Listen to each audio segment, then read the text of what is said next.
Support from Southern Province. But some people, they have given up. When I go to Southern Province, now if someone from Southern Province can give up, are you telling me that someone from Osaka and Chingola can still love him? When you yourself who started loving him before these other provinces started loving him, you've given up. Some of them have, like me, have stopped loving him. Me and my family and other people, we've stopped loving him. Now you think if we can give up, I'm also Tonga because when we have Tonga, no Tonga, many Tonga were full time Mdala. But I have given up on supporting Hagainde because of my own reasons.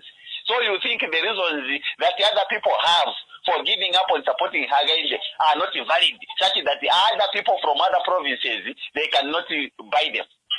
Let us learn to analyze politics.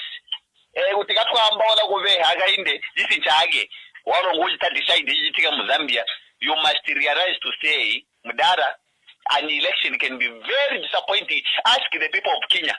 Ask the people of Kenya. The person that won as a president,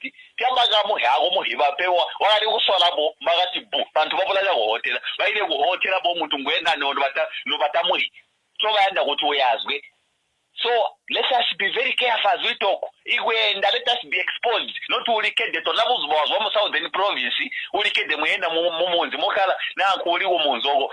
And because that village supports Hagainde, you think now everyone else to support him.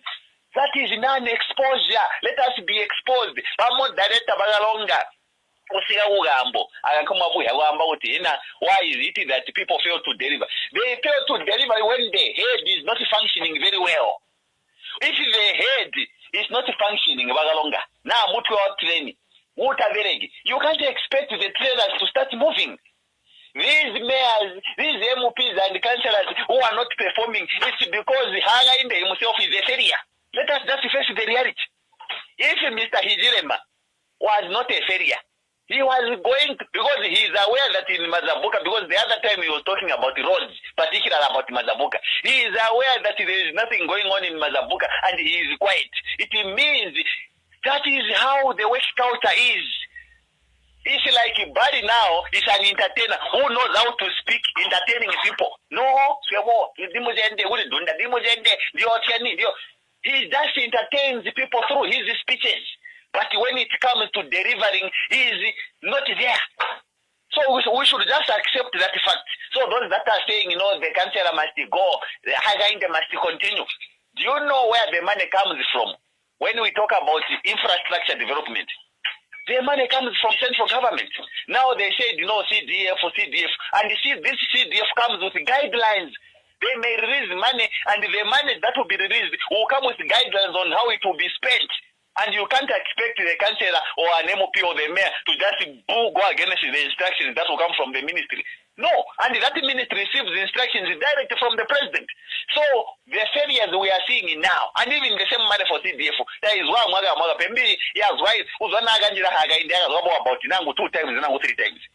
And yet they have kept on increasing money. We've increased the money from this figure to another figure. But they don't release those money. Go and find out who can. So how many times CDF Nyagas were where? You will be surprised that yes, the figures have been increased and people have been jumping up and down like toddlers.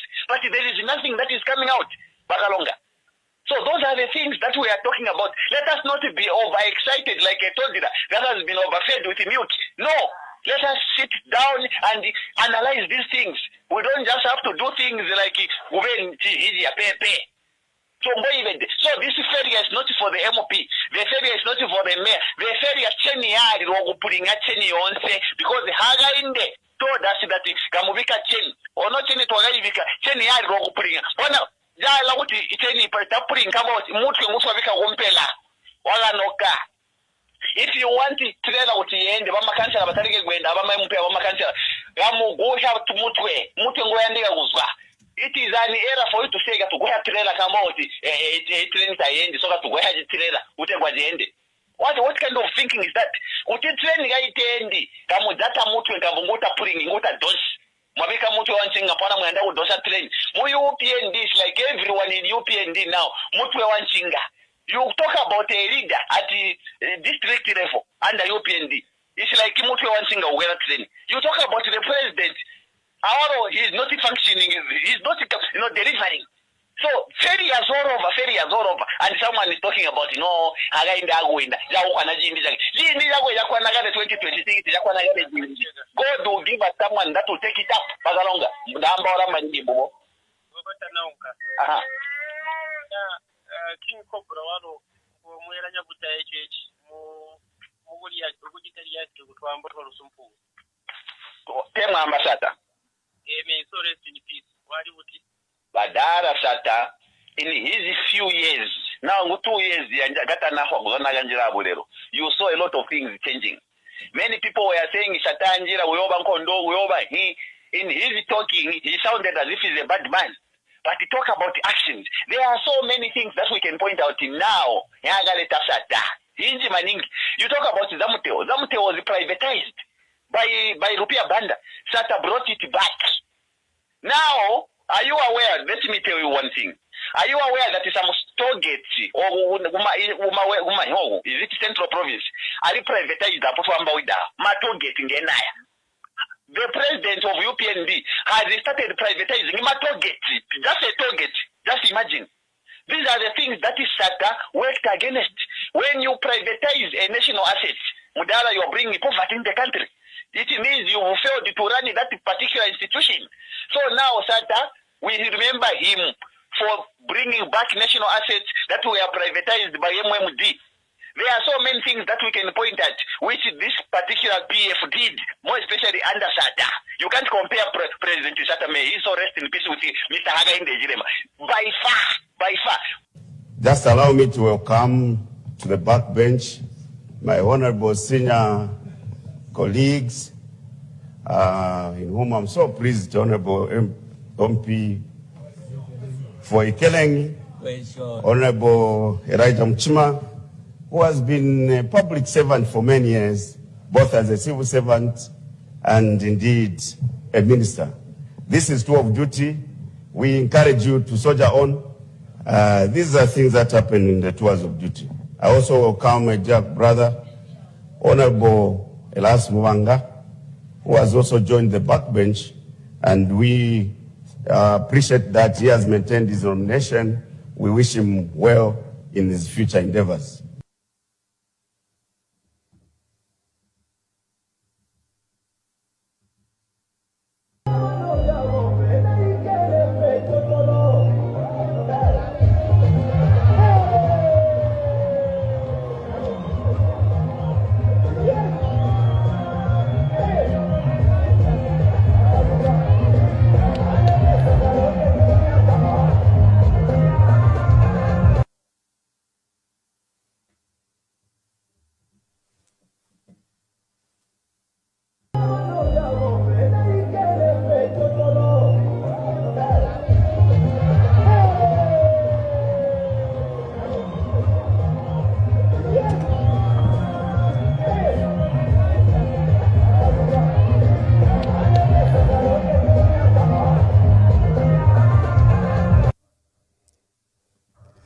Thank you very much for joining us today, 19th February 2026. How the year moves so quickly. We have an election in August 2026. Just now, we're just entering the new year and we're already in February, and February is racing to March.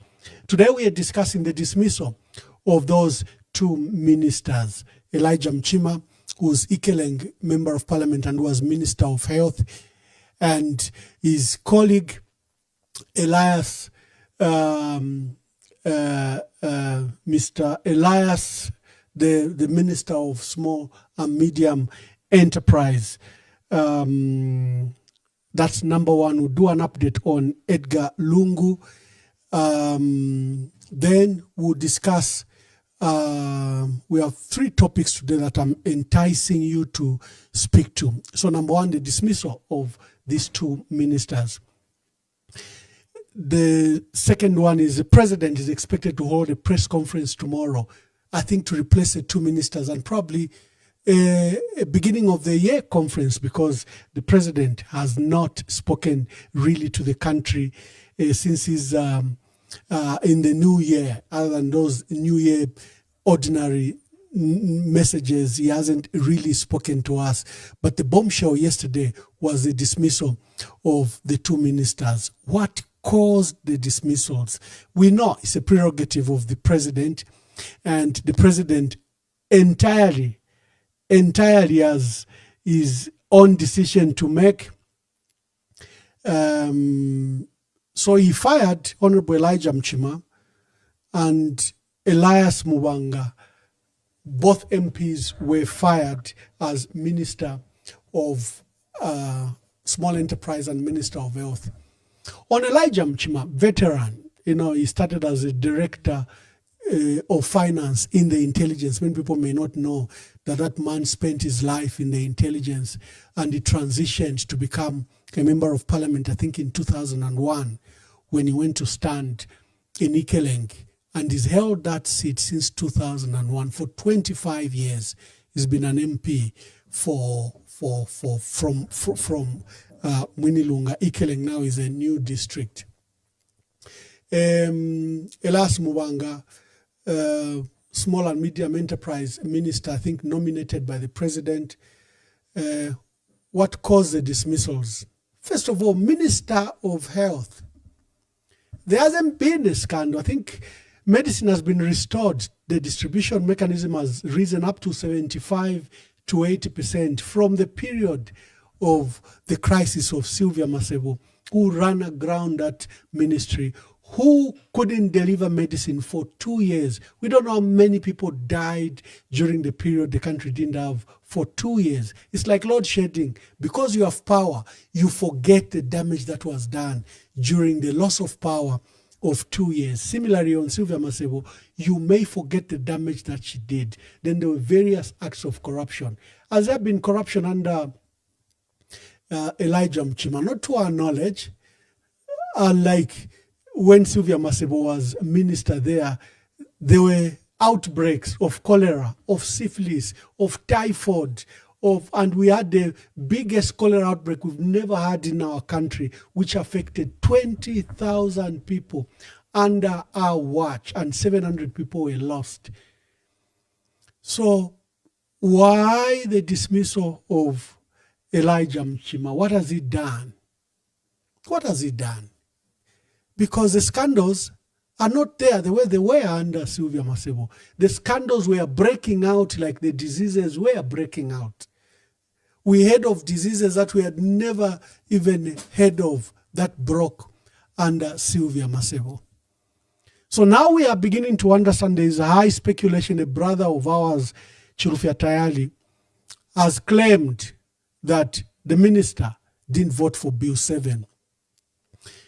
I remember when I held to make MPs from the Patriotic Front account for their vote. Many of you remember that broadcast. I said our parliament has 165 MPs, and I think that MP, I'm not aware of anyone who regretted their presence in parliament. It's like it was a full house. UPND has so far, after they picked Kawambwa, they picked Mfuwe, they picked Pambashe, they have 89 MPs. There was no vote yet for Kasama at the time. For Chawama at the time. Kasama, it was a mayoral by-election. So you have 165 MPs. Who voted? The first ballot is 132, sorry. The second ballot 135. Who were outside parliament? There were about 23 MPs. Remember the group that was with Brian Munduwile? 23 of them didn't even go to parliament.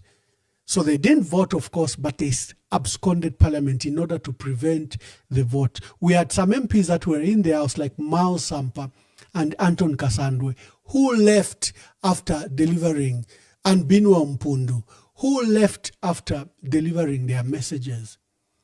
So UPND has 89 MPs that are directly elected. The president nominates 8. That gives you 97 MPs. You have 14 independents. We know Binwa is the only one that didn't vote. The 13 voted. From the PF, Patriotic Front has 55 MPs. As a 2021, Patriotic Front had 60 MPs. But we've lost Pambashe, we've lost Kawambwa, we've lost, I think, Mfuwe. So we have a total of 55 MPs. Of the 55, 23 were outside. If you look at the total of the people that were there in the House, they were between 140 and 142. We can account for the 30 MPs from PF, 29 or 30 that voted for Bill 7. You remain with a shortage of about 7 people that didn't vote. So what that means is that there were MPs from the UPND who were in the House and they didn't vote. Just that day, there were speculations, I even said it here, that there are speculations that Gary Nkombo didn't vote with some MPs. And Gary Nkombo is a resolute man, principled man. He's been in the opposition from also, he's one of the longest serving MPs in that parliament with Jack Mwimbu and a few others. So if he didn't vote for Bill 7, and remember his dismissal is also associated to Bill 7, because when the president presented it in parliament, we understand it's only Gary Nkombo who raised his voice against the president, said, Mr. President, you cannot amend the constitution in the year you are going to elections, so near to elections. It will damage you, it will damage the UPND. So Gary Nkombo is said to be among them. And now we understand Elijah Mchima didn't vote. We understand Romeo Kangombe. Kai Romeo Kangombe wali mwingi shomwa ichori wa kuri wa Koswe newspaper. Frederick Misebezi, one of the editors of Koswe, is in the constituency where Romeo Kangombe is. And we understand Romeo Kangombe is unsettled about that. He's at State House, that is in his constituency. And I went to that by-election when Romeo Kangombe came on a by-election. I think we lost the MP, and there was a by-election that took place, and Kangombe came on a by-election. There are others that are said not to have voted, including Elias Mwansa, the Minister of Small and Medium Enterprises. Already the UPND are running a narrative that Elias Mwansa was very corrupt. He hijacked CEC, which is under him, and gave a lot of unfavorable and qualified people to get the loans. You know how it is when they fire you, they also want to demolish your name, destroy your name, as if to scare you not to speak. Remember when Gary Nkombo was fired over the issues of the constitution, they began to allege that Gary Nkombo was corrupt, he was bulldozing his corrupt tendencies on CDF. The bad reports only come after you've been fired. It's like it is to scare you. You speak against us, we'll come for you. We'll unleash SEC, DEC, and others. So it's not done in a fair process. How can we resolve this issue and these innuendos? How can we? And I think the only way it can be done is for that Nelly Moti. Did Gary Nkombo vote? Did Elijah Mchima vote? Did Romeo Kangombe vote? Did Newton Samakai and Elias Muwanga vote? They didn't vote, they absconded themselves. Because in their house, there were 142. And these, Gary Nkombo, Elijah Mchima, Romeo Kangombe, Newton Samakai and Elias Muwanga, were in the house. So why didn't they vote? Was it a protest? So, the only way you can put this to bed, remember even in the PF we have issues. We have Mansa MP, Dr. Chitalo Chilufya, who has insisted publicly that he didn't vote for Bill 7. We have Mlenga Kampamba from Kalulush, who has said she didn't vote for Bill 7. but the numbers don't tally. You have a good number of MPs you can't account for who voted and who didn't vote. So, Mr. President, Speaker of the National Assembly, if the country has to have an informed debate, Nelly Muti, Speaker of the National Assembly, is obligated to release that list. Hansard is a public document. Proceedings of the day, anytime, is recorded. Why has she hid the list? Who is she protecting? They thought they were going to protect, because we understand the PF MPs, one of the reasons the PF MPs voted for Bill 7 is that they were assured that the Hansard of that day will never be released and will be destroyed. So even if you say, hey, Christopher Kangombe, you voted for Bill 7, he can deny. But of course, Christopher Kangombe is honorable. He said, I voted for Bill 7 because I had proposed changes and therefore had a right to defend the proposed changes. I'm talking about Christopher Kangombe Kamfisa MP, not Romeo Kangombe Sesheke. For Romeo Kangombe, he said not to have voted, is among those MPs that you can't account for. There were 142 MPs in the House. The total vote is 135. So where are the 5 to 7 MPs? Why didn't they vote for it? And we understand, because for our PF we can account for the MPs. We know the ones that were in the House and we know the ones that were outside. And we can give you a number of who we think voted for Bill 7. And if Gary Nkombo didn't vote for Bill 7, oh, what a hero. What a hero. We need to celebrate him. Because Bill 7 is a soiled and poisoned chalice. This bill, which has become law as Article 13 of 2025, will likely face reversal because it's been done illegally. One day, someone will account for what has happened, whether it's Nelly Mutu, whether it's President Hakainde Hichilema. That bill, in the manner it was passed, not just against a contestation of major stakeholders, but because it didn't follow the law, it will face some recrimination in future when we have a just government. So people like Gary Nkombo, if truly they didn't vote for it, they must be counted among the heroes that didn't vote for Bill 7. It's not something that they should hide. And like we said, it's a discretion of the president. He can hire and fire, and he doesn't need to give any reason on who he is hiring and who is firing. And that brings us to the president's speech tomorrow. You have to prepare. He's going to speak for minimum 2 hours. He's going to give you a laborious lecture. There'll be boobs there, especially when he departs from his speech. Remember all these things he says, you hate me. Hate against me is palpable. You don't like where I was born. All those things come outside his written script. He's usually disciplined for the first few 10, 15 minutes. After that, when he begins to speak away from the speech but to the speech, the blunders come.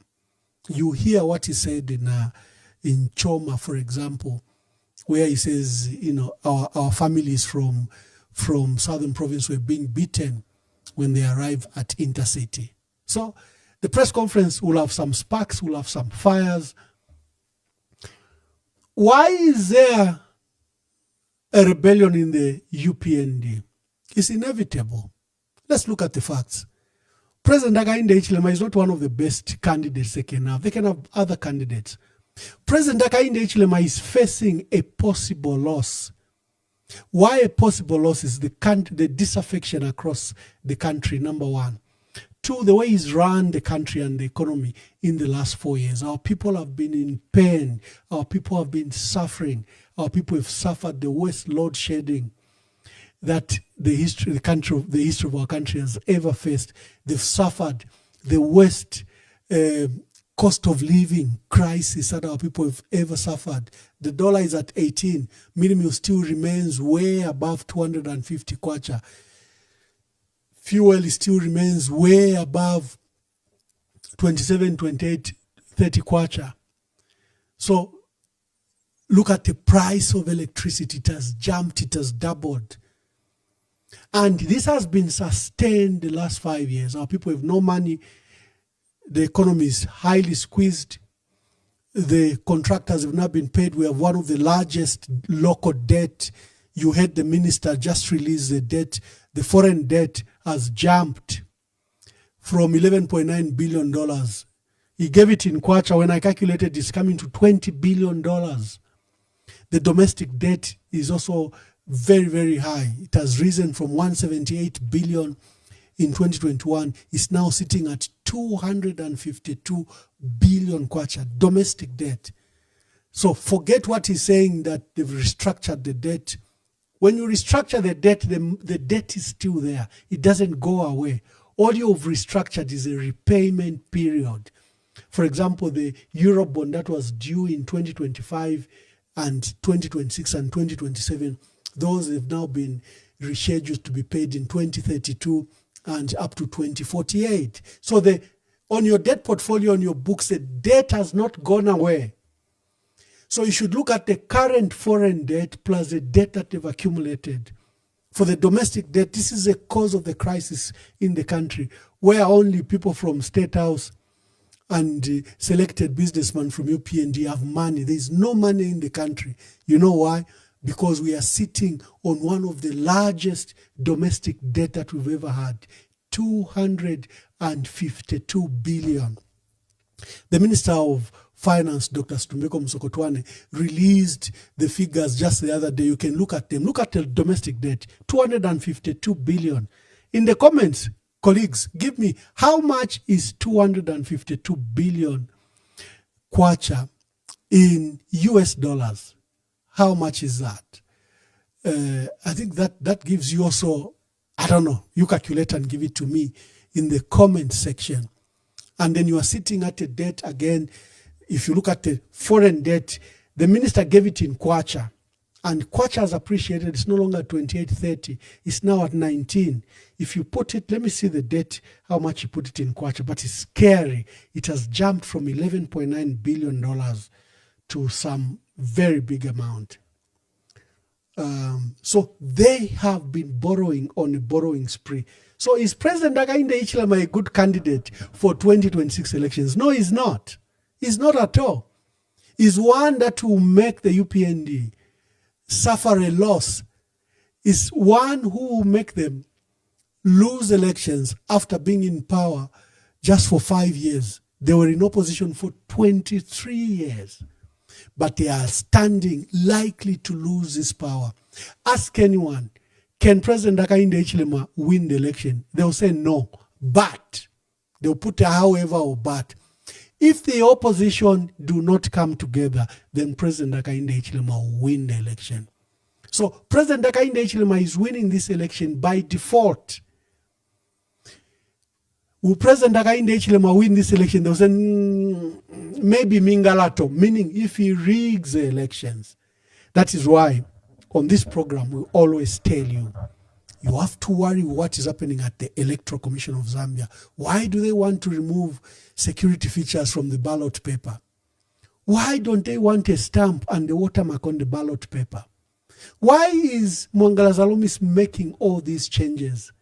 This is a highly qualified lawyer, one who has dealt with the electoral system of our country for the last 20 years. She headed the Electoral Reform Technical Committee appointed by President Levi Mwanawasa in 2003. So why is she doing these things if she knows how to democratize our elections, how to make our elections credible, how to bring integrity to the electoral process? Why is she doing things that undermine the electoral process? It's deliberate. They know President Hakainde Hichilema cannot win an election. But through Imingalato, he stands a chance. So if I am a staunch UPND, I would worry having a candidate like President Hakainde Hichilema. I would truly worry, because he's not a good candidate for 2026. He is easily can be beaten. I know it's a very hard pill to swallow. You know, when KBF told us that ECL will not win the elections and maybe we should consider replacing him, all of us raised stones to stone KBF. How dare he does that? ECO has achieved. ECO has, look at the milestones of the Patriotic Front. The roads, the bridges, the airports, the schools, the hospitals. We had reasons why ECO could be elected. And we didn't want to interrogate that there was a possibility that he could lose. Maybe if we had listened to KBF, we could have said, then why KBF, why are you saying that? Then he could have said, look, there's disaffection in the country against the president. Maybe you have this economy has beaten, and maybe the successes of the president have not been sung loud enough, that our people are looking at the pain and are not looking at the achievement. Maybe we could have had a sober reflection. And I wish I was around. I also could have helped in that sober reflection. So when we say President Hakainde Hichilema is not a popular leader to take the UPND to 2026 elections, it's a very painful pill to swallow. But ask, even where you are, ngamuri babiri pushanyeni, pari mu babiri, nani nga votela Hakainde, President Hakainde Hichilema.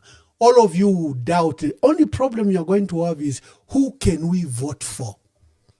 Because when you look at the opposition, Hari Kalabarieka, Mundu Bidarieka, Makebi Zulu Alieka, Given Lubinda Alieka, Fred Membe Alieka, KBF Alieka, John Sangwana Alieka. That is the only problem you are going to have, who to vote for, not who to vote against.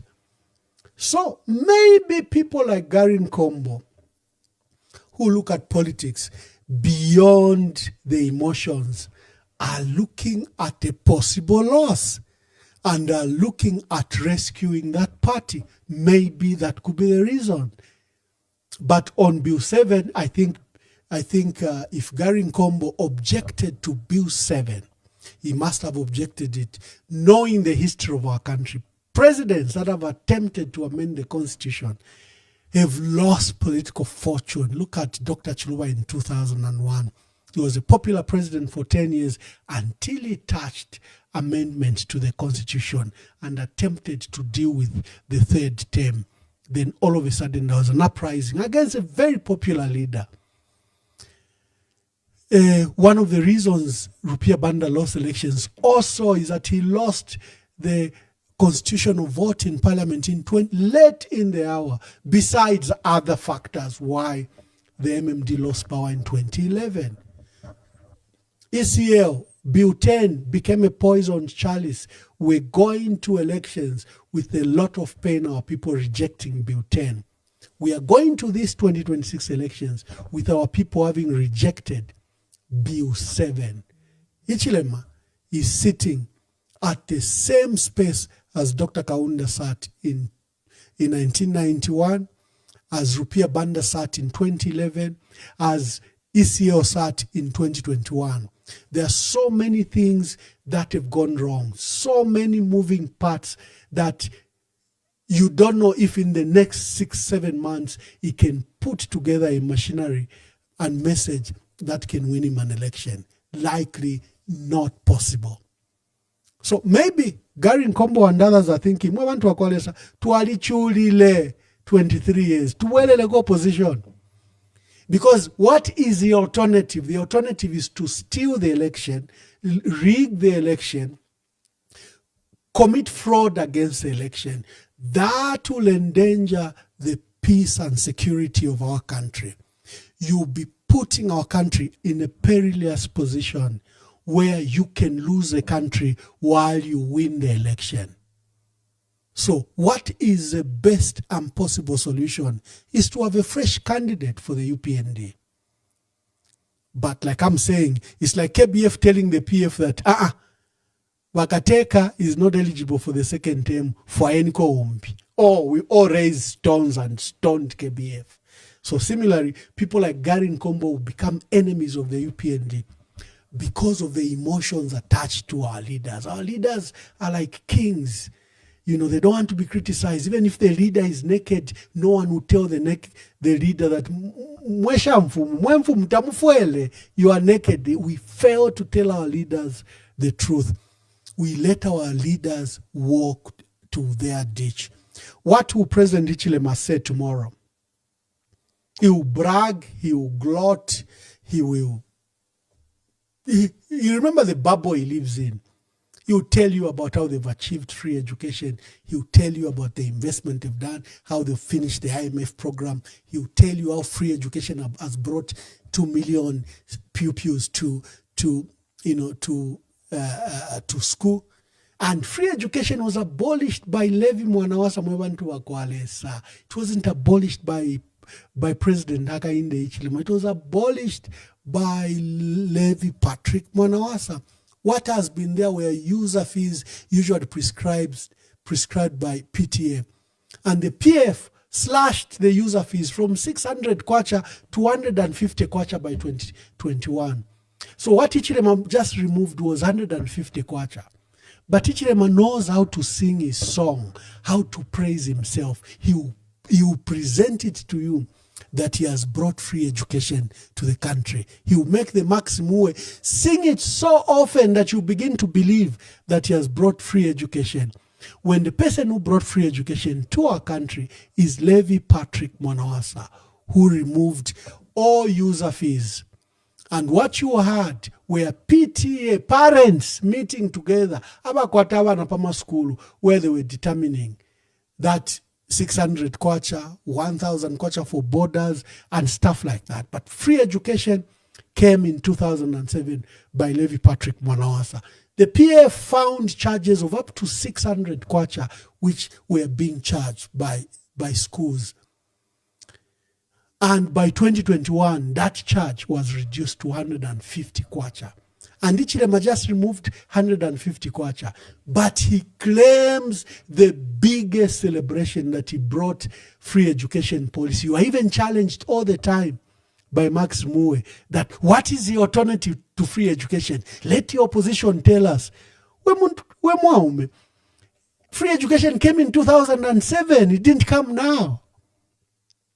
And you haven't even provided for it. You haven't even provided quality education. You have not funded schools properly. You have the 150 our parents used to charge our pupils and learners. You have not even provided for it properly, and schools are limping. So the president will come and tell you all these so-called successes, debt restructuring. He will not tell you that they're coming back on the IMF because they've applied, and you have an IMF team coming first week of March. And the IMF, we don't need them at the moment. We have gold breaking out everywhere.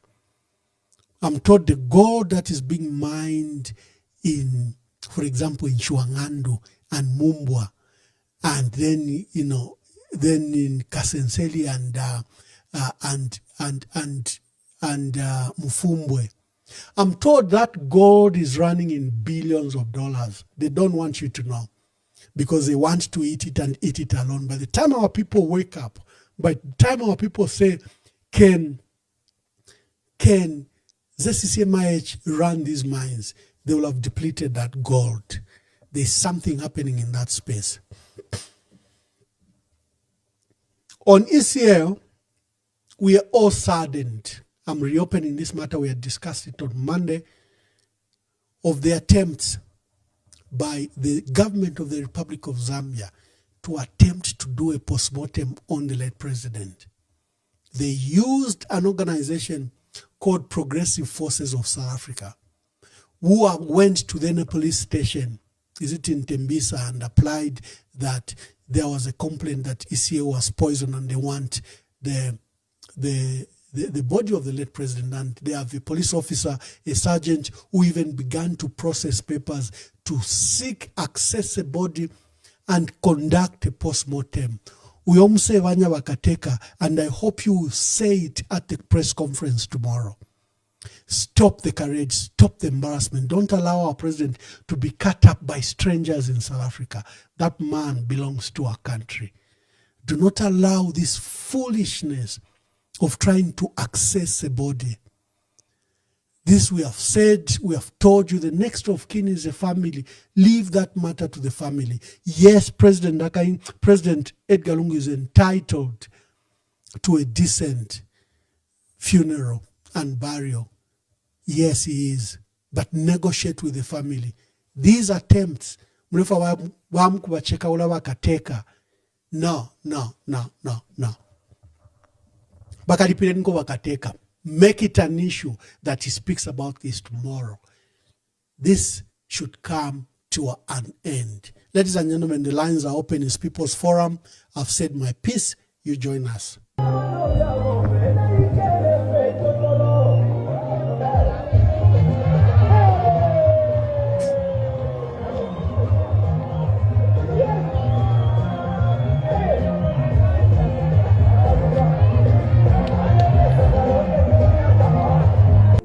The party, friends and all. So I only lamented that why should you be stripping me of these things and then pushing me and saying, no, we want to protect you.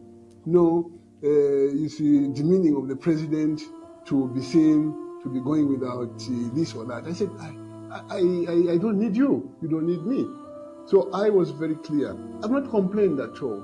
The time that I've complained is when I've been harassed. I said, you've stripped me of everything, but leave my liberty, my dignity, and my rights. That's what I'm saying even now.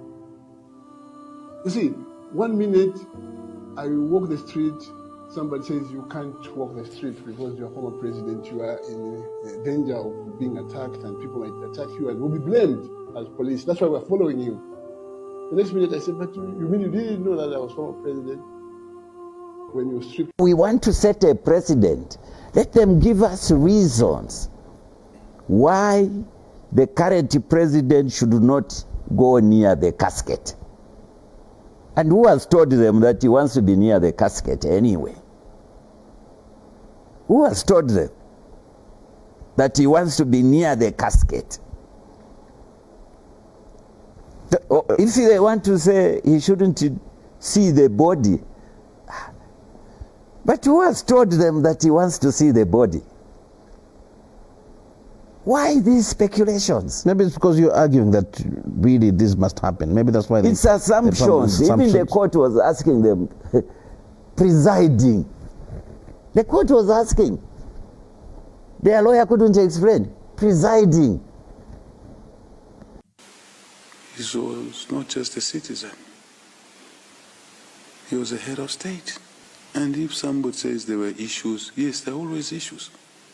But in death, we converge to honor the dead, to bury them decently for the president with all the honors, military honors. After the burial, we talk about anything we are. We have our callers. Today's People's Forum is your forum. We are discussing 3 items: the dismissal of two ministers, the issue of the press conference by the president, what do you expect he'll say tomorrow, and the issue of ECL. Hello, caller. Please tell us your name and where you are calling us from. Thank you very much, Amo. My voice is AI, please. AI, make your contributions. Thank you very much. We continue thanking you for the wonderful platform you continue creating. And Ambassador, I must say that the analysis you have given today is a masterpiece. In all its entirety, it's very exact.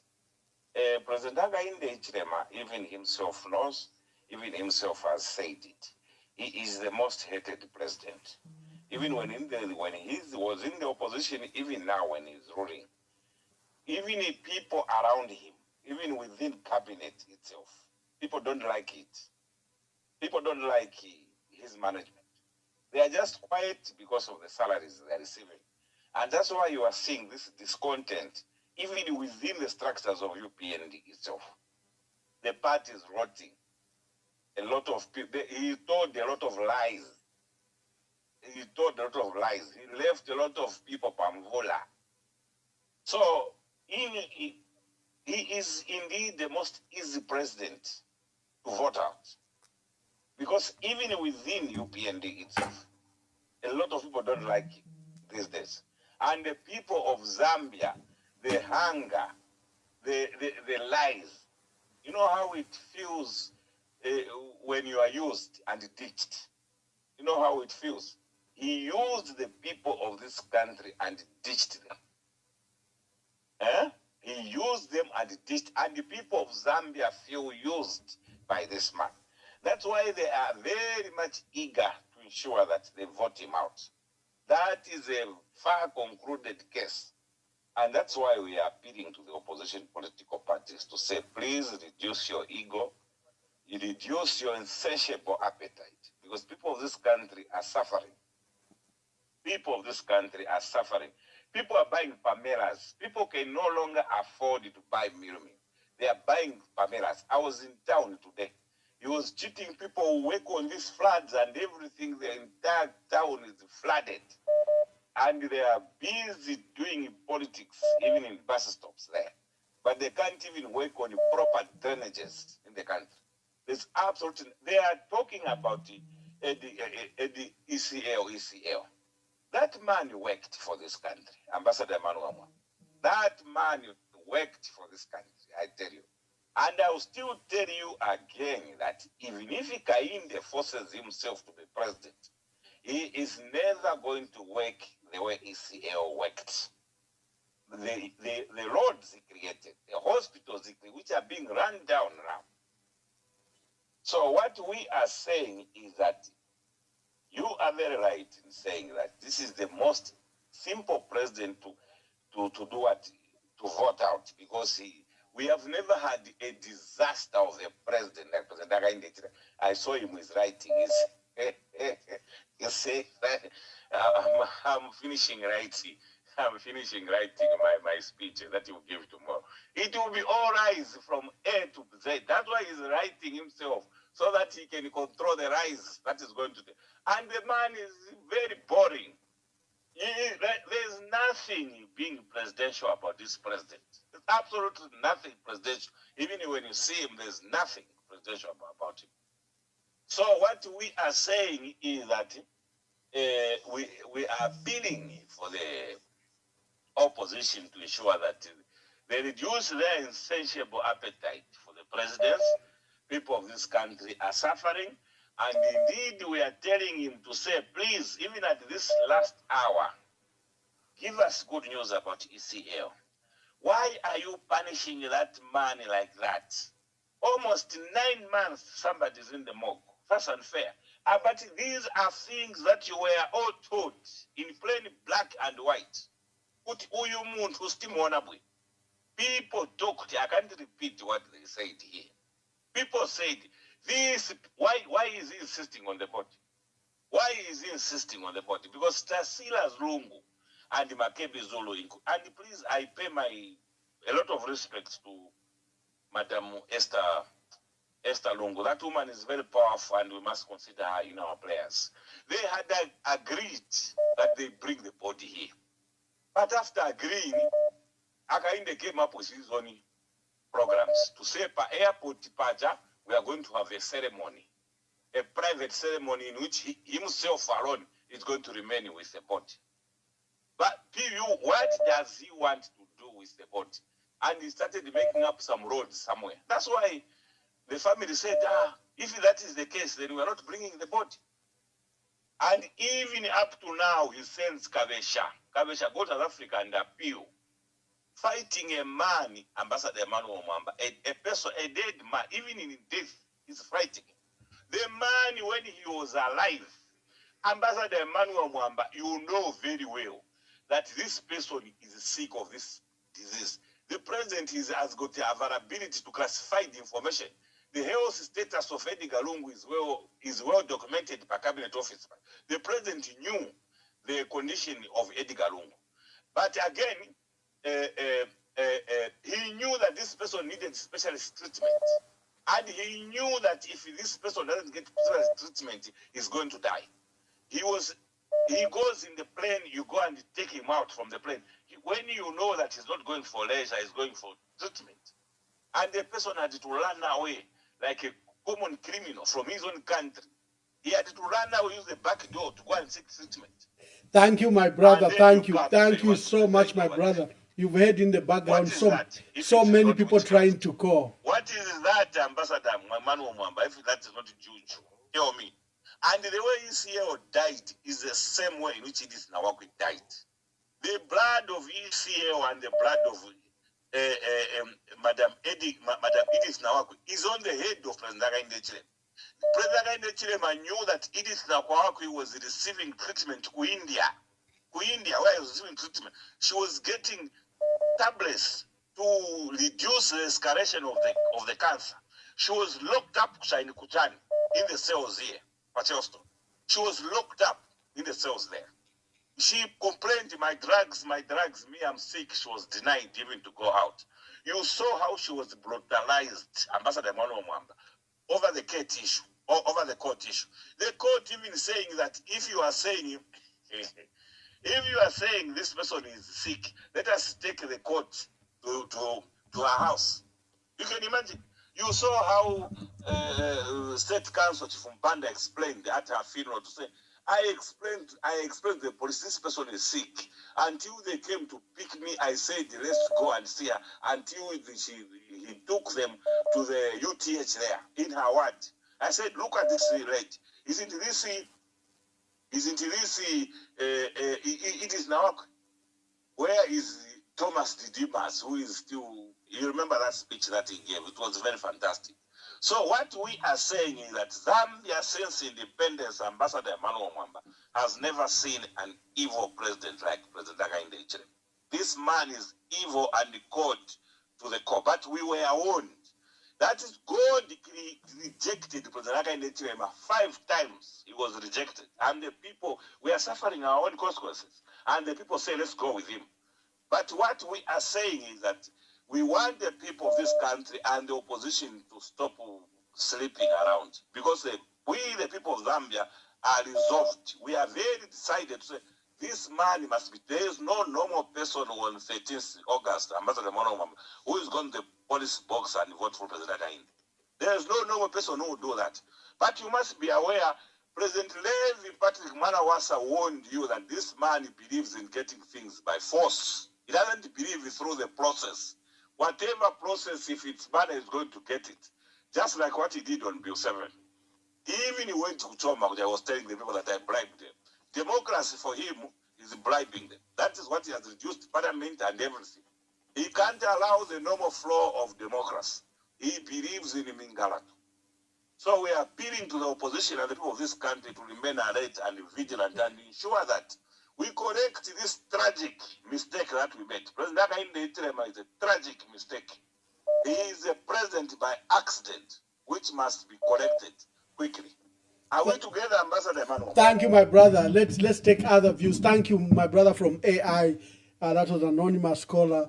He was speaking very forceful. I was forced to let him speak. Hello, caller. Please tell us your name and where you're calling us from and make your contributions. Good evening, Ambassador. Good evening. First and foremost, to discuss this matter, this hour, it's a very sudden situation as a country. I think we expected the head of state and his team to come back to their normal senses and do the right thing. Let the body of the late president alone. What he's doing is calling for his. First of all, I don't know what is so important for him to bury or to see the body before the elections.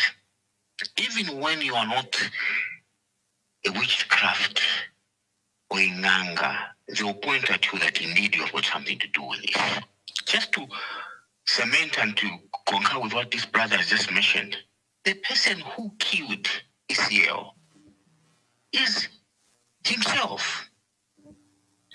He stopped him from flying out of the country to go and seek medical attention.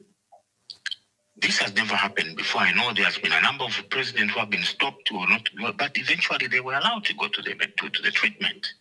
So we're appealing.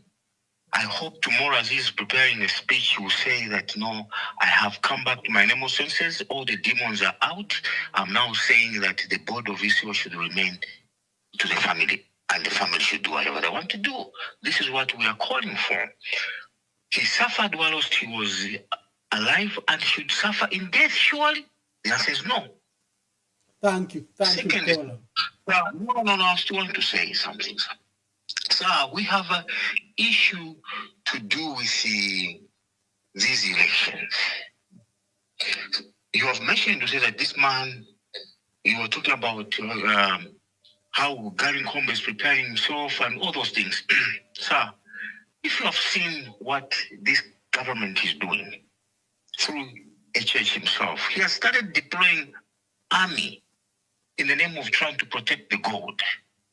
But it's the same gold that was stolen at the airport. That matter has died. And nobody seems to talk about it, sir. It is in public domain that there was an issue, a hot issue with Egyptians, private jet. Where is the matter and how far has the matter's gone? Where are the dockets? Where is the plane? Where are the people involved? The names were mentioned. Cassandra was just a sacrificial lamb. We are talking about I don't know if my memory serves me well. I think it's Mupani Copper Mine, where the Minister of Mines, through the Hot FM, he was asked to say, have you privatized this mine? How wish you as a professional in this area, you can look for that audio. He did mention, he was asked, have you privatized this mine? He says no. Have you said? He says no.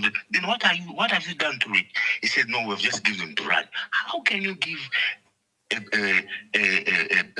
company of that nature parastatal to a company that you don't know? If there was a fraud in the manner, the way they handed over that mine, it was supposed to pass after the cabinet, it was supposed to pass the parliament. Nothing of that was done. So you can tell that, Ambassador, through this program, may you please emphasize all the wrongs. If it means to bring down all these crimes that they have been doing, let them be. So that the people of the nation, they should be reminded that these guys are nothing but the crooks, the criminals actually start from himself. He's a criminal, he's a devil, name it. Thank you. No, mind your language, mind your language. This is a public forum. Thank you very much. Let's keep the integrity of the program. Hello, caller. Hello, caller. Hello, Tata Mwamba, Chungulopo Mkwai. Ndita, Honorable Mumbipiri, I can hear your voice. Welcome to the program. Thank you very much, Tata Mwamba. Thank you. Make your contribution. Yes, ndechita comment. Ama UPND MPs who are now our heroes, who refused to be part of the Bill 7. Nangu baba Tamfye, nangu baba Chiteshani, bena Gary Nkombo, ba Muchima, ba Mubanga, ba Ngombe, so far they mentioned they are our heroes. No, but the question goes to my praise singers. Ninsala yabo. Abalechita support. How do they feel with this information now, which is in the public domain? Bushekwena ba UPND efyo batina bahaka inde. Can you imagine if things are okay? Abokuti bachita vote against Bill 7. Because having been a parliamentarian, not once but twice, I was elected first and I was nominated the second time. Ngana bachita draw 3-lane whip mu parliament. Takwa abo inga voter against what the party has agreed. But ababa voted against Bill 7. Echo ba fishira no kufisa because amashina yali afiro kuba public domain. For the first time in the history of Zambia, twaisasanga tibaletisa amashina aba voted Bill 7. Busheko ene fintunga filife bwino. I am a UPND MPs. Kuti ba vota against ba kaindo chobare fire. Ala Tata Mwamba ni pano tulesira mfwe babemba tutira twamulisa mfwe atupwa kusala but tukasalwa one day everything which is going on in secret will be brought to light. And yesterday Mwamba n'aliraba ukulanda lomba nayibukisha leero after the clearance y'ama ministers ituufiire kuli ba ACC bushetaata mwandishi balina ofuna kuswika okukanaya ku jere. In my case, and this is on record over the murder charge, baaleetera abantu abakukita testify abaabufi. Omulumendo bamukita caution ulya Brian Mulenga ukuyisa akaana statement ewala embere. Lawyers bamwepusha, but it's you who signed. I understand nibakapokola mwamona. Second, there is a woman whom I call a hero in my life. Bamukonka bakapokola mukoti abalumbula na mashina. Otherwise, Vaisala and Dabo Mayo Bana Prona, Atine Badi Nkonkere Kunganda in the presence of my husband. And this woman, the state thought, Nava Muchita convinced, Badi Ngirokuba number 3 Kuma state witness. Bakana state Fienge na Mayo. Badi Mumotoka, Naidia handbag ya Fuire na Uliomurumendo Yabo. Then ababe pati ande babayisa akaana balanda tibakapokola babalumbula mashina babiri ebayishire ku nganda in the presence of my husband baye batitwala kupeera a diplomatic job and money, and this woman is a marketeer in Mongo. Bakaana I can't tetinfyenga omuntu inene Dorcas mother. From that time off bafumana Dorcas baba ku Pentecostal. Bakapokola abo abaire mukukita bribe omuntu kwebatabe state witness ndalandapo every day ndabashulumbula na mashina nishita babekatira for corruption. So tishi bale tweba bale monati Zambians are blind. Ala ni pano tulifirana njire alefirala siamunda ya namaba mwamba besu. I'll let others go. Thank you very much. We are listening. Thank you very much. Honorable Mumipiri has just brought out something I have just become aware of. Apparently, if you're different time zones, because here we are just waking up and it's around 11 hours here in Zambia, while it's 21 hours there. The issue of ministers that have been cleared, Tabo Kawan has been cleared, Elisha Matambo have been cleared, but the ACC, Masho Mchende have been cleared. Oh my God, that's a big one. You can make contributions to this. This is what we say. Like we were talking about political prisoners yesterday. This is the same thing. Yeah. Hello, caller. Sorry you've been waiting for some time. I'm grateful. Make your contribution, caller. Thank you very much, Ambassador Mwamba. Let me pick up maybe 2 or 3 of the topics. Let me begin with President ECL. May his soul rest in peace. It is so confusing and disturbing at the same time to see, the level of,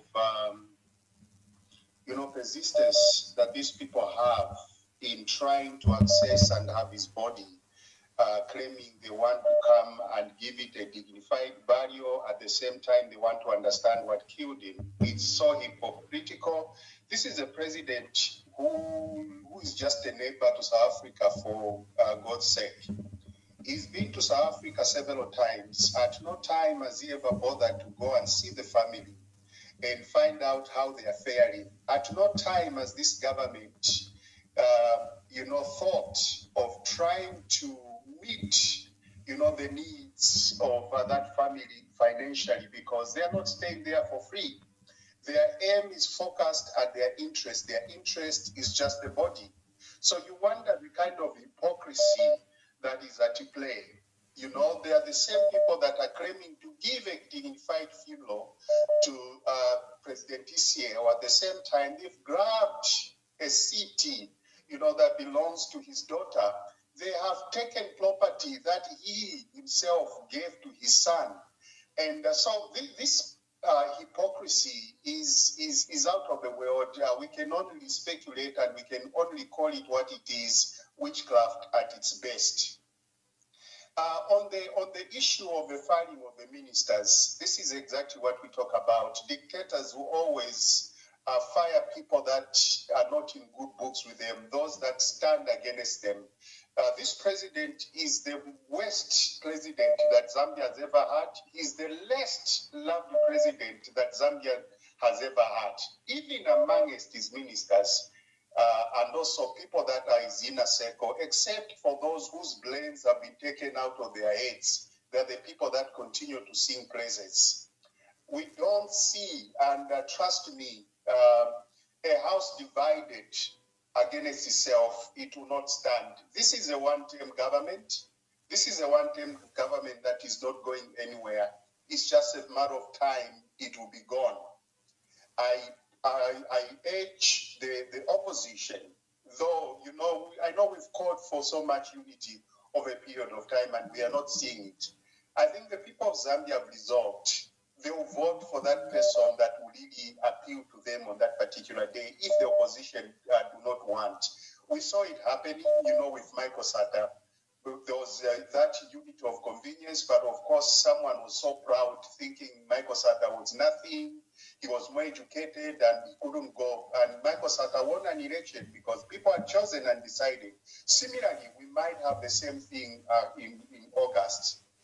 We may not even have, the split of votes that people are fearing. We are likely to have a president that people will have decided to choose. But for this president, he's so evil, he's so arrogant, he doesn't have a heart. And my appeal to parents, please, let us take care and give love to our children so that when they grow up, they don't produce a kind of a person. This, what we are witnessing, is a product of a very bad upbringing. The unforgiving heart is as a result of how this person was actually brought up. Beaten, abused, made to tend after animals, you know, and this is what has actually produced the kind of a stone-hearted person. And this is why, we can't be surprised that the heart is not there. The heart is not there. His desire to have his body planted for ACL speaks volumes. Thank you. Thank you very much. Callers, we are adding the urgent issue around the SEC that they've cleared cabinet ministers and senior government officials that were cited for corruption. I think we may need time on this one. Hello, caller. Please tell us your name and where you're calling us from.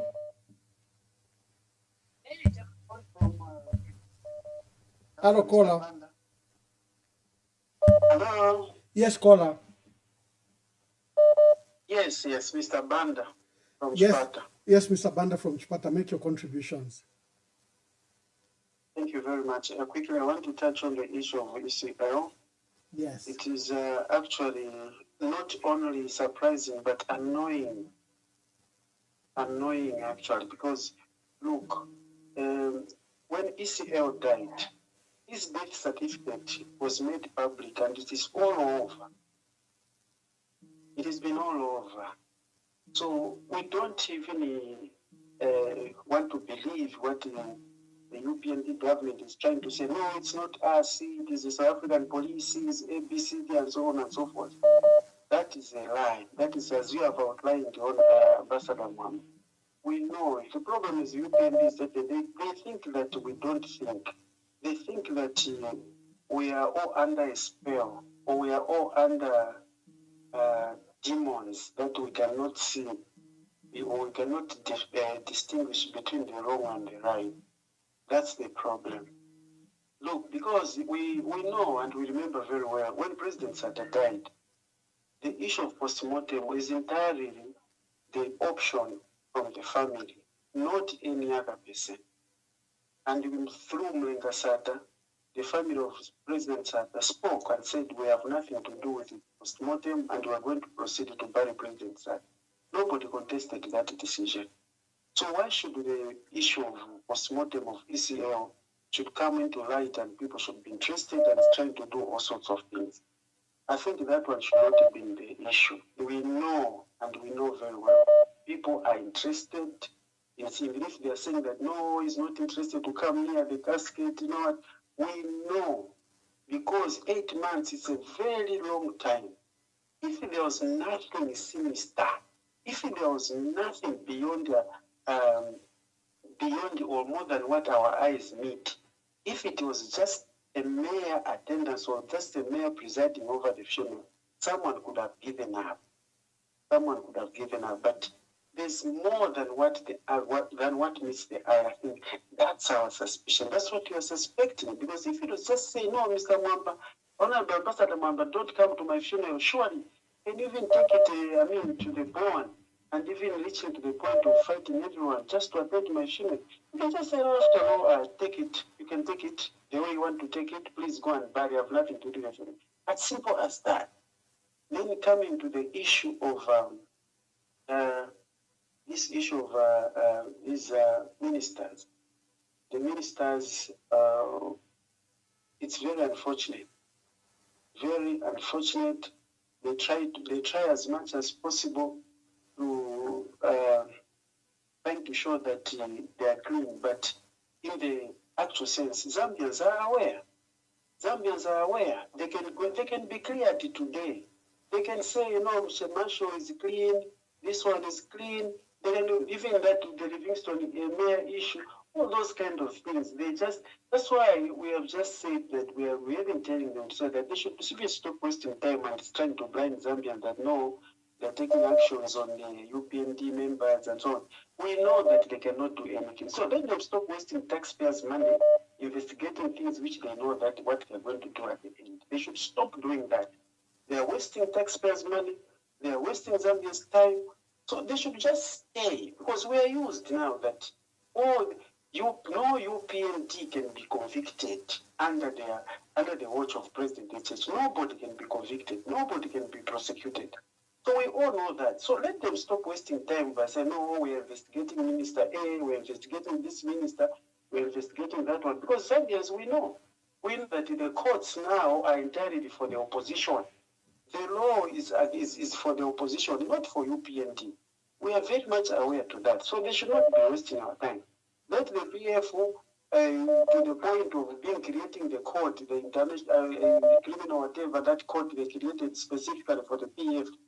That's what we know, that now it's the law now is for the PF, specifically the PF, not only the opposition, but the PF. That's the law where it is working. On UPND members, the law doesn't work. So they should stop wasting time. On the ECL's issue, they should let the family do whatever they want. Thank you very much, Ambassador Ma. Thank you very much. Callers, please make your contributions quickly. I want to address the issue that has just risen of the MPs, that the ministers that have been cleared by the Anti-Corruption Commission. Hello, caller. Make your contributions. Tell us your name and where you're calling us from. Yes, good evening, Mr. Mwamba. Good evening. All right, thank you. I want to comment on the fired ministers. Yes. Starting with Mr. Garin Kombo. This time around, I think there are these two others.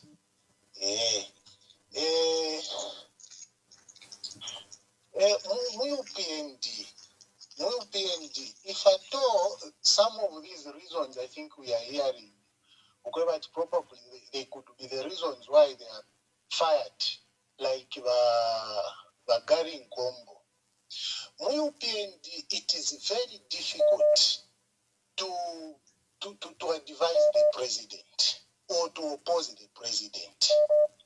Therefore, the Garin Kombo, knowing the kind of a person Garin Kombo is, I'm sure he is the only man who can advise, who can tell the president openly. And because of that, I'm sure he was a challenge to the president. That's why he was fired. And if this is what we are hearing, Atawe did not even support the Bill 7, I think Mr. Garin Kombo is a hero. We need to commend Mr. Garin Kombo.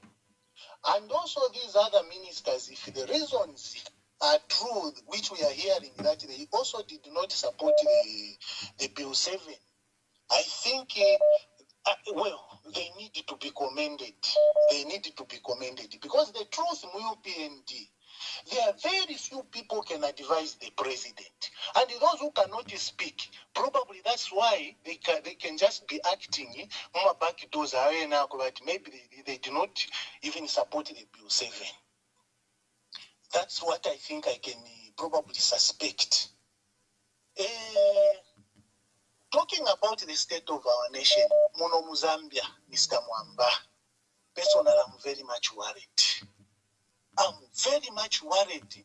Look at the selective justice here. Valungu, honestly, this time around, they are still claiming for the body. We know a president after South Africa. Within that period when he was there, still in South Africa, police officers, they are claiming for the body to post-mortem. How, even if it where did that influence come from? Definitely, there is something which is happening. We are following. We are not all that gullible. No, we are following ama matters if echitika muno muchalo chesu. Ama audios ngatwati tukonke bwino before the judgment ya nani vaishire pero kwebadawe the family yabalungu body they should release it to the government ya Zambia.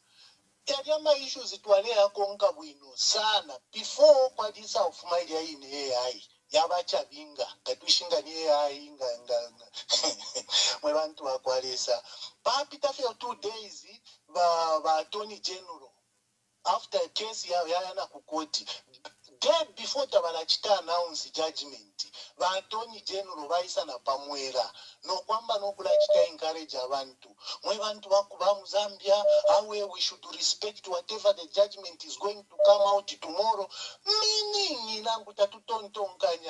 it was well played and the judgment was already in the hands of the government ya Zambia. Ikwisa for judgment atawe body muchite hand over kuliba government, meaning wakabesho for balela ndabali shibe na judgment. If we were able to read what the way the man was speaking, mwebantu wakwalese chalo, we are very much worried napalendi fintu muno muchalo chesu wa Mwamba. Thank you, my brother. And to tell you the truth, we are personally, I'm getting happy because now region this time around, now they are using their brains to analyze my issues.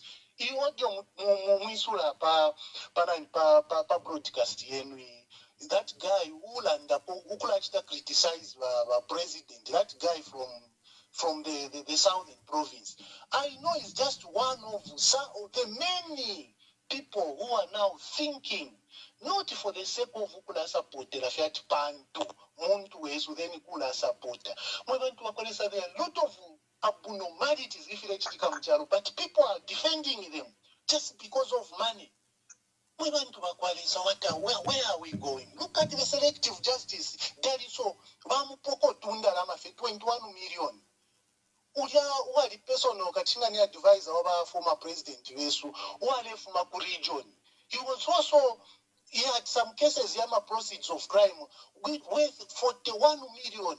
How did that case go? Just because that man came from a certain region, he was set free. No case. Mayor of Livingstone, New York. It was evident yana mukoti. I think if we followed that case, kwa mayor, just because it changed the case, changed atawe, fuminwe muminwe, inda lamasha, esho vale mubraibi, nasha fumine muminwe kwa uyu, but eno kupoka alipoka, wash out yafuma case. But that is so, just because he's among those, abakobati, wafuirefie, ukubatitikisha, he's arrested. I'm getting scared. We don't have the faith in all these institutions. Ama courts, judiciary. Where are you? You are there to defend the Zambians, not a certain particular or an individual. No. Mwebantu time of reckoning is coming. Thank you, my brother. Thank you. We are able to see if my legality is even if there's a few people are supporting the wrong things. We know deep down their heart. They are conscious in the mind. TV, radio, defend I'm sure. How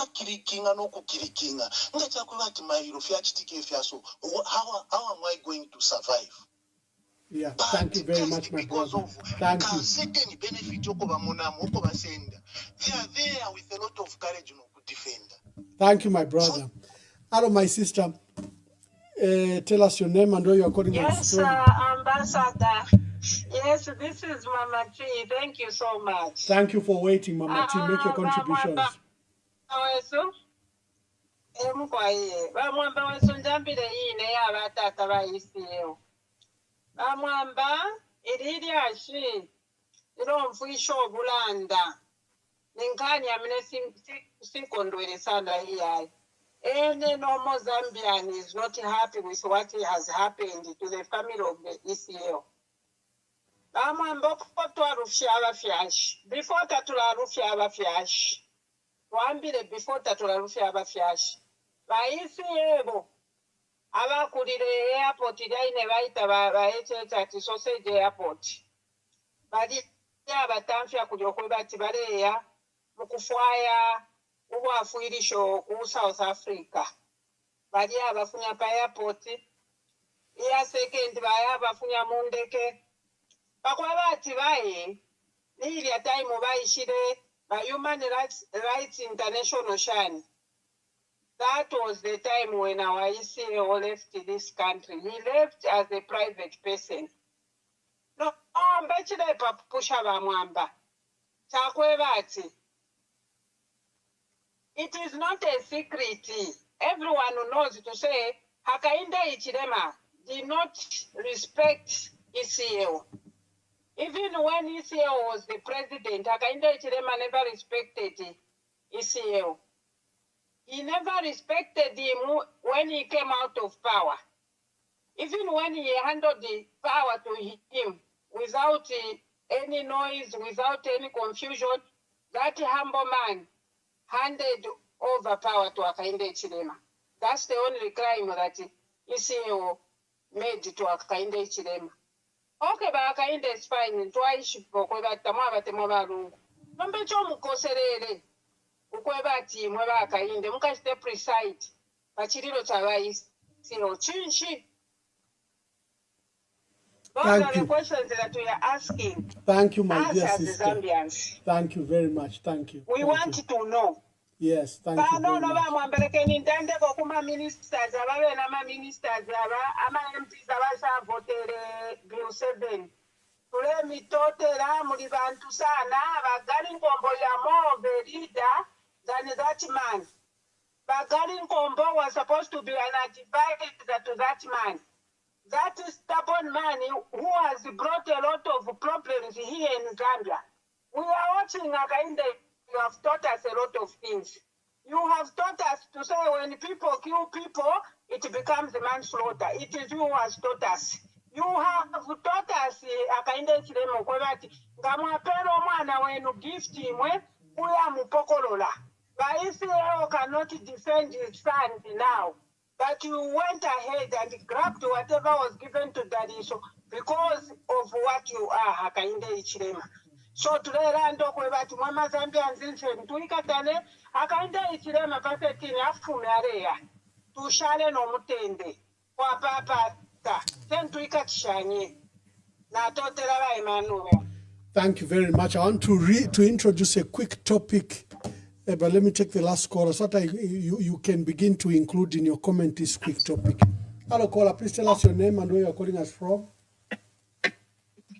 Ambassador, greetings to you and the family. I hope it's the second month of the new year.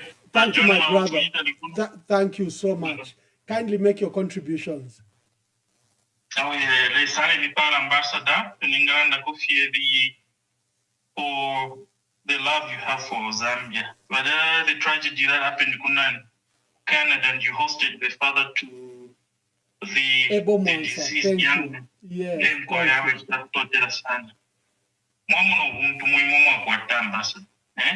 You don't even segregate it. We don't know who this person is. He's not is not like an entity more politics. You a leadership to Landa. A leadership. Imagine on Banganipa levels. Ambassador definitely for who's contribute. Regardless of if whoever leaders this. Once I've been done for generally. Oh, Namfimu Africa na Zambia. Ngachakabati eko wakubile. Bali kuchusha wabichula sana lindi abafyashi bobe ubapulu bobe saijaba isoro banoko. There's not if ulu ya bobe fiobe. It's not right to kutira ichalo chonzo mbatiza chichuli demo. Mwe tabaku chitire nursing wino. How many issues are going to are traumatized in one way or another? Especially the family life, you have a nuclear family, extended family, and private life. If you're going to national issues, please. Thank you, Mr. Mabo from Italy. Ladies and gentlemen, in the next 30 minutes, I want you to include this topic. When President Hakainde Hichilema appointed Justice Evans Hamaundu after he had just retired and he appointed him board chairman, we strongly objected to that appointment. We said Justice Evans Hamaundu cannot run the SEC. A corrupt man cannot run an anti-corruption commission. And the Judicial Complaints Commission investigated Justice Evans Hamaundu that he had received a gratification of 20,000 kwacha in a case involving Zambia breweries. And the accuser, Mishek Chatora, may his soul rest in eternal peace, he died last year, stated that Judge Hamaundu came to his garage and there were other witnesses and he gave him 20,000 to help with that case. There were two judges. One judge was investigated by the JCC and fired. But Judge Evans Hamaundu was cleared. The complainant Mishek Chatora raised a second complaint on the JCC chairperson, Vincent Malambo, that Vincent Malambo had practiced tribalism and had saved Justice Evans Hamaundu, because the same amount that he gave to the other judge is the same money that he had given, same amount that he had also given, and there were witnesses that he had given to Justice Evans Hamaundu. So for President Hakainde Hichilema to appoint him as SEC board chair, we raised this complaint. We said this man cannot fight corruption. There's another person that we complained about who was appointed at the SEC. The Director General, Madam Daphne Soko, as you saw in the picture, she's a UPND member. Here she is. She was campaigning. She's a UPND member. He started by appointing her as PS Lands, and he brought her to as Director General to the anti-corruption. Daphne Pauline Soko Chabo cannot fight corruption, because the corruption around the UPND, she will not fight it. She's a senior member of the UPND, as you can see in the corner there. She cannot fight corruption. So you have two key individuals who are heading the anti-corruption, who are unfit for purpose. They cannot fight corruption. And the announcement today that the SEC have cleared the senior government officials that were under corruption. Remember, there were 5 cabinet ministers and the provincial minister, Elisha Matambo, and 2 permanent secretaries, Tabo Kawana, for receiving huge sums of money that he received in his account, and Mwana Kampe from Central Province. So 5 ministers and 2 permanent secretaries were under investigations. And the 2 mayors, one from Kafue for corruption on Lusaka National Park, and Livingstone Mayor. Today, these 2 individuals have cleared their members. These are UPND members. This is what we say. UPND cannot fight corruption. They can't deliver justice. So Daphne Soko today has cleared these accused persons who are members of the UPND. And you may have to watch it, why this announcement has come very clear today. Because the president has a press conference tomorrow. Remember, there are sessions already that Sylvia Masewa, who was under corruption allegations, may go back to Ministry of Health. You've heard those assertions on social media. Even the timing of this announcement by the SEC is corrupt itself. It is corrupt because it's meant to window dress what the president may do tomorrow. So in your contributions, I thought I could alert you to this development, and thank you to Mayo Mumbipiri who raised it. I was not aware of it, that the SEC had issued a statement and cleared the senior government officials, the corrupt senior government officials. So you can continue to call. We'll be closing on top of the hour.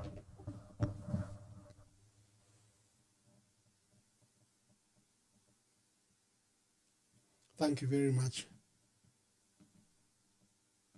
Just allow me to welcome to the backbench my honorable senior colleagues, in whom I'm so pleased, Honorable MP for Ikeleng, Honorable Elijah Mchima, who has been a public servant for many years, both as a civil servant and indeed a minister. This is tour of duty. We encourage you to soldier on. These are things that happen in the tours of duty. I also welcome my dear brother, Honorable Elias Mwanga, who has also joined the backbench, and we appreciate that he has maintained his nomination. We wish him well in his future endeavors. Hello, caller. Please tell us your name and where you are calling us from. This is Precious Yenonge from Livingstone. Precious, make your contributions. Yes. I just want to contribute on where we saw that the president fired the 2 ministers. So my advice to all opposition, I think you should not take very much serious, because last time the information minister Cornelius Mutwa told the nation that this year Mingalato is going to be unique. So on my side, I think like those are part of the Mingalato. They are trying to fool the nation like they are fighting corruption, or maybe they've seen something that these people they've done. They pretend like they are fighting, but they are united. You remember even 2021 this happened. They were defecting from UPND to PF, but they just came to destroy. So even right now they are pretending like they have been fired and they are no longer working with the president, but all they just want to know about what these the PF they are planning and the plans of opposition. So please just distance yourself from them. Even if they've been fired, they didn't vote for that 7.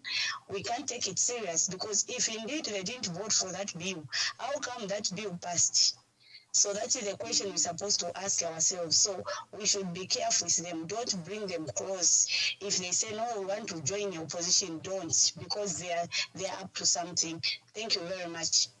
Thank you very much, my dear sister. Thank you. Thank you. A word of caution there, that could it be part of Mingalato that they want to infiltrate the opposition? Thank you very much.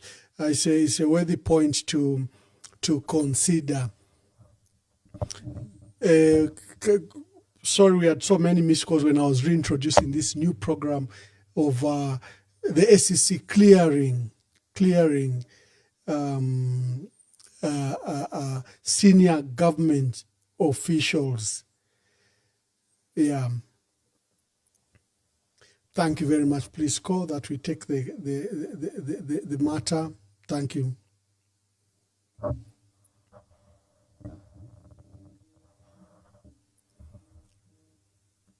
Just allow me to welcome to the backbench my honorable senior colleagues, in whom I'm so pleased, Honorable MP for Ikeleng, Honorable Elijah Mchima, who has been a public servant for many years, both as a civil servant and indeed a minister.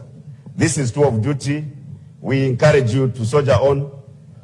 These are things that happen in the tours of duty. I also welcome my dear brother, Honorable Elias Mwanga, who has also joined the backbench, and we appreciate that he has maintained his nomination. We wish him well in his future endeavors.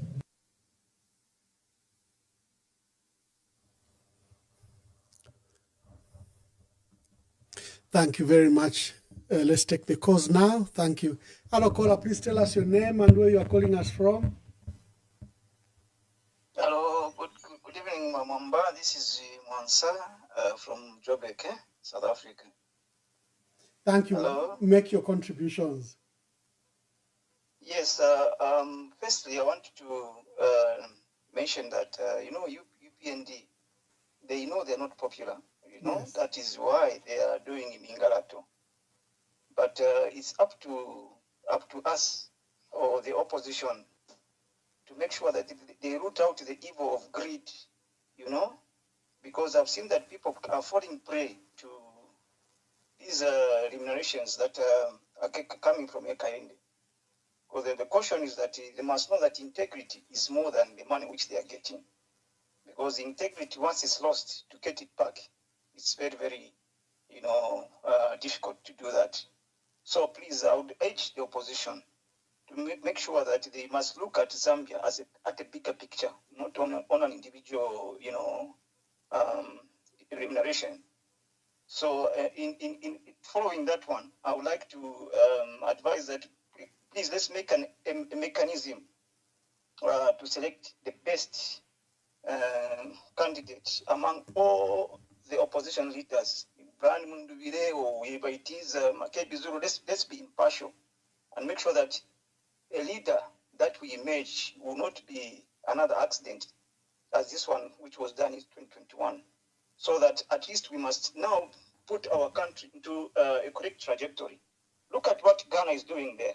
They have leadership that is at least trying to help the indigenous young people who imitikula, so that they find a Zambia that is more prosperous. Not this kind of that whereby you start having gold and then you remove roadblocks and then you want the gold to be going outside. And then at the end of the day, you want the same people that you are disadvantaging to come and vote for you. So please, let's open our eyes, but most especially the opposition. Please remove the greed, the opposition leaders, because the people on the ground, I know that they are the ones who are feeling the pinch. They are not getting any money from Wakainde, but it's only those leaders who are up there. Let them remove the greed, because the only evil which is in Zambia, there is a greed. So and please, it's a caution. Another caution is that let's like this other lady who just called you, that these people are being fired. You don't accept them with both hands. You never know what they are hiding behind their back. So let's be cautious and make sure that come 13th August, we make sure that we correct the mistake that was made. Thank you very much. Thank you very much. Thank you.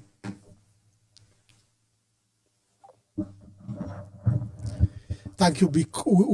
We'll be ending on top of the hour. Make your call now to the matters we were discussing. Hello, caller. Please tell us your name and where you are calling us from.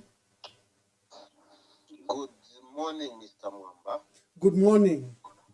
My name is Bobby Mumbingos. I'm actually calling from the United States. I'm in the state of Washington. Okay, Vanemulishani. I am a very good listener of this program. Stand up waiting. I think I've only called once. Okay, my brother. Yes, and I want to drift away from if you are going at you see corruption in government, no matter how we talk about it, government just has to go. Me, my concern is on the PF. The PF is a very strong party. Mungu mfikishe. Abantu bera kwatano kula tutuma tutalanda mchilemba. Abantu bera tutuma PF. No, PF taona guys. Let's make this thing clear. Me, I'll tell you, we don't even need the opposition. You see, opposition for our people need to understand. Opposition is opposition. That's what people need to understand. Ali Kalaba wants to stand. Me, I want people to hear me. Let the PF focus on the PF, which is PF. And my appeal to the PF is this. We must look for Vice President Tumwanakashi. When we look for a vice president, even if you put Tasia Lungu, I'm sorry to say this, she may not be perfect, but you are going to win the election. Brian Mundivile and the Makeb Zulu won't for an effort. That's the PF that is there. If you go back to the you can tell.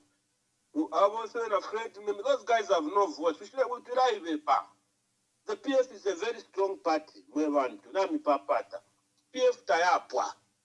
Let's just find the people who are willing to bring the PF back. Forget about the opposition. The opposition is going to disappoint you. They want to also be known. So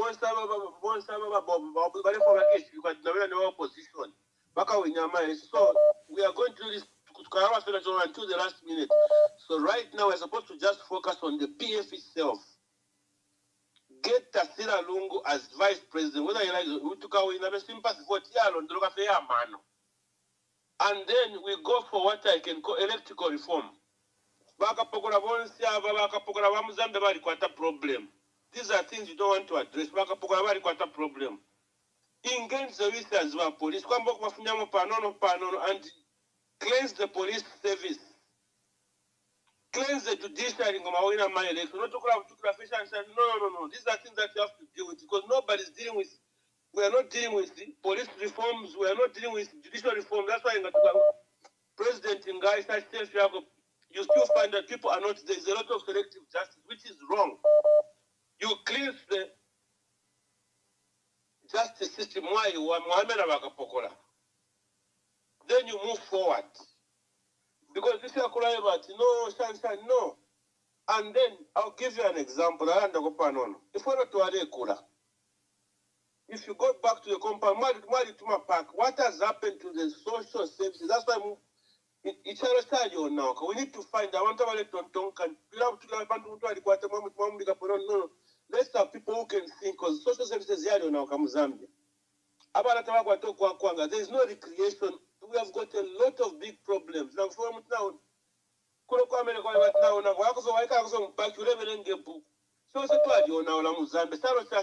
we need to go back to the drawing board and fix our country. Zambia, now that is not happening. You know, there's so much confusion, so we need to get back to normal. Again. Thank you very much, my brother, for calling, and that's why I gave you a lot of time because you rarely call. And thank you for your call on the PF. The PF is not dead. I agree with you. It's people that want to pretend that the PF is dead. But what's the alternative? Hello, caller. Please tell us your name and where you are calling us from.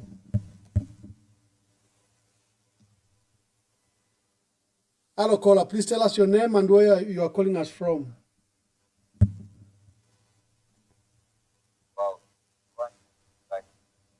Hello, caller.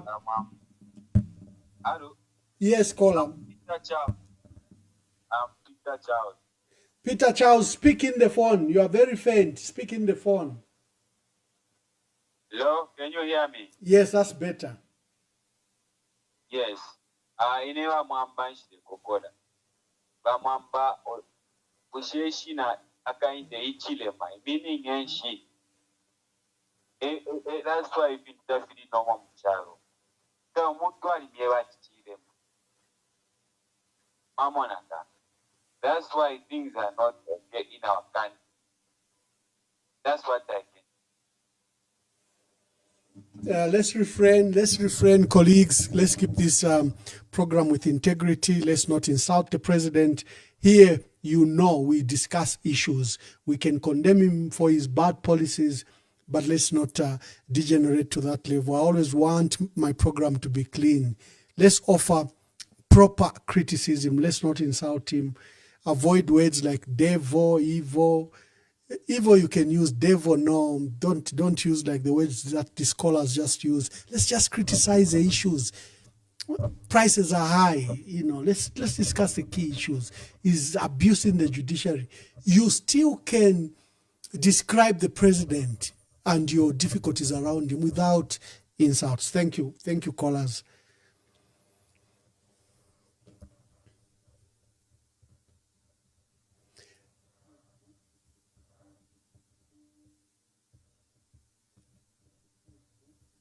Thank you.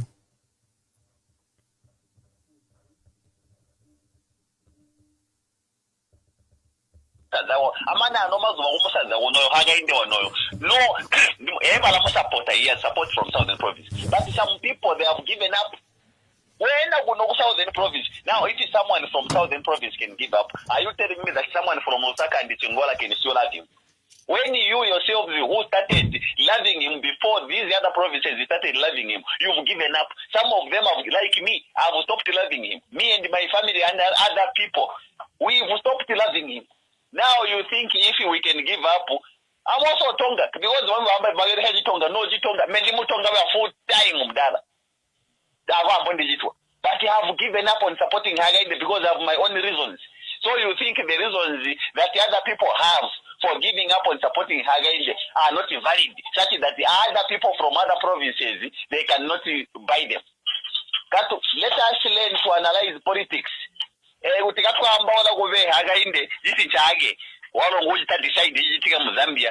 must realize to say, Mudara, an election can be very disappointing. Ask the people of Kenya.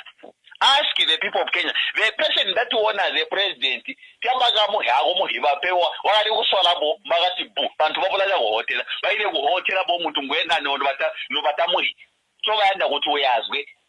so let us be very careful as we talk. And let us be exposed. Not to wicked the Tonabos was one southern province, wicked the Muena Momons, Mokala, now Kuri Womonzogo. And because that village supports Hagain, you think now everyone else to support him. That is non-exposure. Let us be exposed. Vamos director Bagalonga. Why is it that people fail to deliver? They fail to deliver when the head is not functioning very well. If the head is not functioning, now training, you can't expect the trailers to start moving. These mayors, these MPs and councillors who are not performing, it's because Hagainde himself is a failure. Let us just face the reality. If Mr. Hijirema was not a failure, he was going, because he is aware that in Mazabuka, because the other time he was talking about roads, particularly about Mazabuka, he is aware that there is nothing going on in Mazabuka and he is quiet. It means that is how the work culture is. It's like Barry now is an entertainer who knows how to speak, entertaining people. No, he just entertains people through his speeches. But when it comes to delivering, he is not there. So we should just accept that fact. So those that are saying, the councillor must go. Good evening. Please tell us your name and where you are calling us from. Thank you so much, Wamba. Thank you. From Livingston. Oh, Mr. Moa, yes, from Livingston. Please make your contribution. Yeah, thank you so much, Ambassador. The first thing is a greeting, first of all, we can,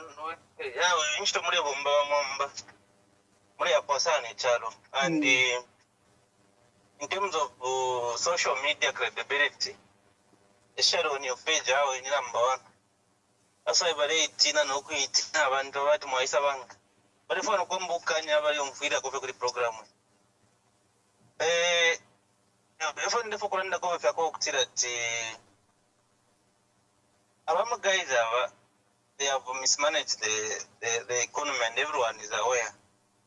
But the most annoying thing is that even when they know that they have failed to rule, they just still want to continue ruling. Now, when you look at the way they've been wanting to consolidate power away, yambire kuri ba Edgar Lungu. By Edgar Lungu, you saw what he went through, even to the extent of Okubakanya Hospital. As if that was not enough, what's about eligibility issue? Eligibility until he made sure that Munabo afma both Yaranda to Balungu Akeminindi. From there, we saw what happened in South Africa. We've seen what has happened to the Patriot Front. Now, it's not only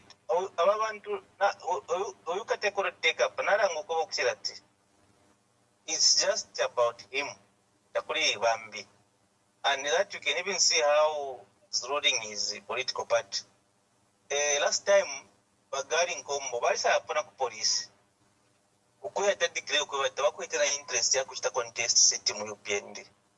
That is how this man is. Even now, when it comes to rural politics, he's a leader who doesn't want competition. He doesn't want competition. This is why when you look at how we went through Bill 7, this is a leader. He doesn't listen from the church. He doesn't listen from the Law Association of Zambia. He doesn't listen from anybody, as long as they have a quite fair agenda when I feel fair bit. So now, what does this mean? We have seen electoral reforms are required. There's no credibility and there's no reason why they want to change that. How do they rub out an important feature on the ballot paper? What message are they sending to the Zambians? So, and the other issue that I want to touch on is the issue about my NRCs, my voters' cards. Those police officers, those teachers, and even the immigration themselves. Government still owes them. So is this the government? Even the people that are working within the system, they are not getting appreciated. So for me, 2026 elections, when you look at Tiffy Abombele Balungu and how he was voted out from power, and there was something to point at. Even up to now, my project ya Abombele Balungu, yare Monica. What more want to talk about 5 years now, but they've got nothing to point at. What they are saying is that, we are revisiting our project I reached our PF. What is our mistakes? What about their new projects? Where are they? So for me, it's just unity that we need so much. But again, we must not forget that Zambia is a democratic nation. So I think also we are not also going to be so much fair to other political parties. I think we are not going to be fair with them because this is democracy and we support plural politics. So those that want to contest independently with their own political parties, I think we should allow them. But at the end of the day, what I know is that Zambians in the Bapanga decision to support. Whether we were going to have 20 candidates on the ballot, or Zambians, I know them. Once they resolve, they will resolve to one issue. And that's what is going to happen. Otherwise, what we just need at the moment is continue to hope. And the programs, you are really encouraging the country. You are really giving hope to so many Zambians. What I can just go is that Lesare Msunga Numutende. Na poshako na warupo wabalungu bonse no ruporo abunama members batch panjonse nationwide. Thank you very much, Mr. Moa from Livingston, our consistent caller. Thank you for those words. Hello, caller. Please tell us your name and where you're calling us from. Mr. Moa, good evening. Good evening, caller. Please tell us your name and where you are calling us from. I will remain anonymous. Anonymous, yeah. Mr. Mwamba, first of all, let me appreciate you. You are doing what a hero, someone we can call a hero, is doing. Thank you. Because we are putting us together, we are able to discuss and we are able to air out our grievances, more especially through your platform. More especially our caller is also from United States. If you hear the way the man was speaking about PF, but what he was saying is very true. PF Diafwa.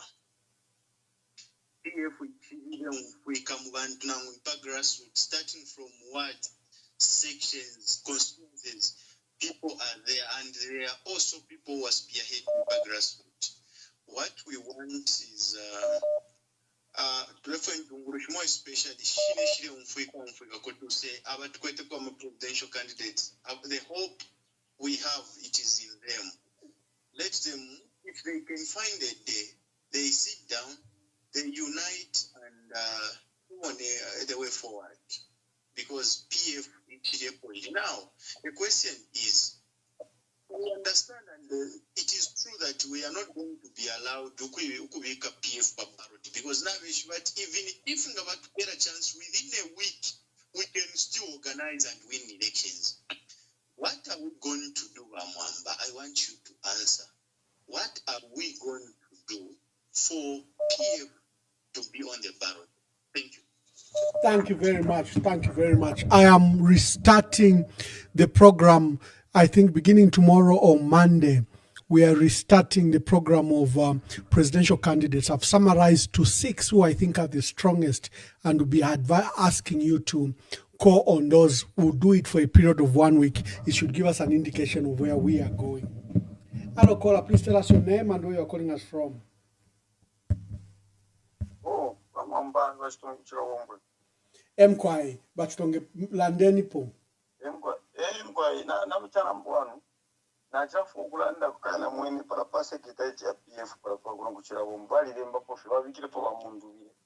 Na ba FTT shan president baya. Nomba bali futa. So ile nishirera ngashani face pali yo na chafu munja sikwa. Then ina pali kai para pase kitaiti babikile po FTT. Na wana kedeni kuna barumu na wako. Ona papande ambe finishes. Chefo wapangire decision nangu convention ikabakolisa. Because if you take a wish of one direction, I'm going to walk away convention in the Moreland. Because I feel wise, because if you didn't get one, because the Okoita Bantu, because the Mushi, if you have a president in our Shara was a group of Pendi. No opportunity, I couldn't go to opposition was so cool. No, but the chair that was at yours, opposition confusion, then could be a fool.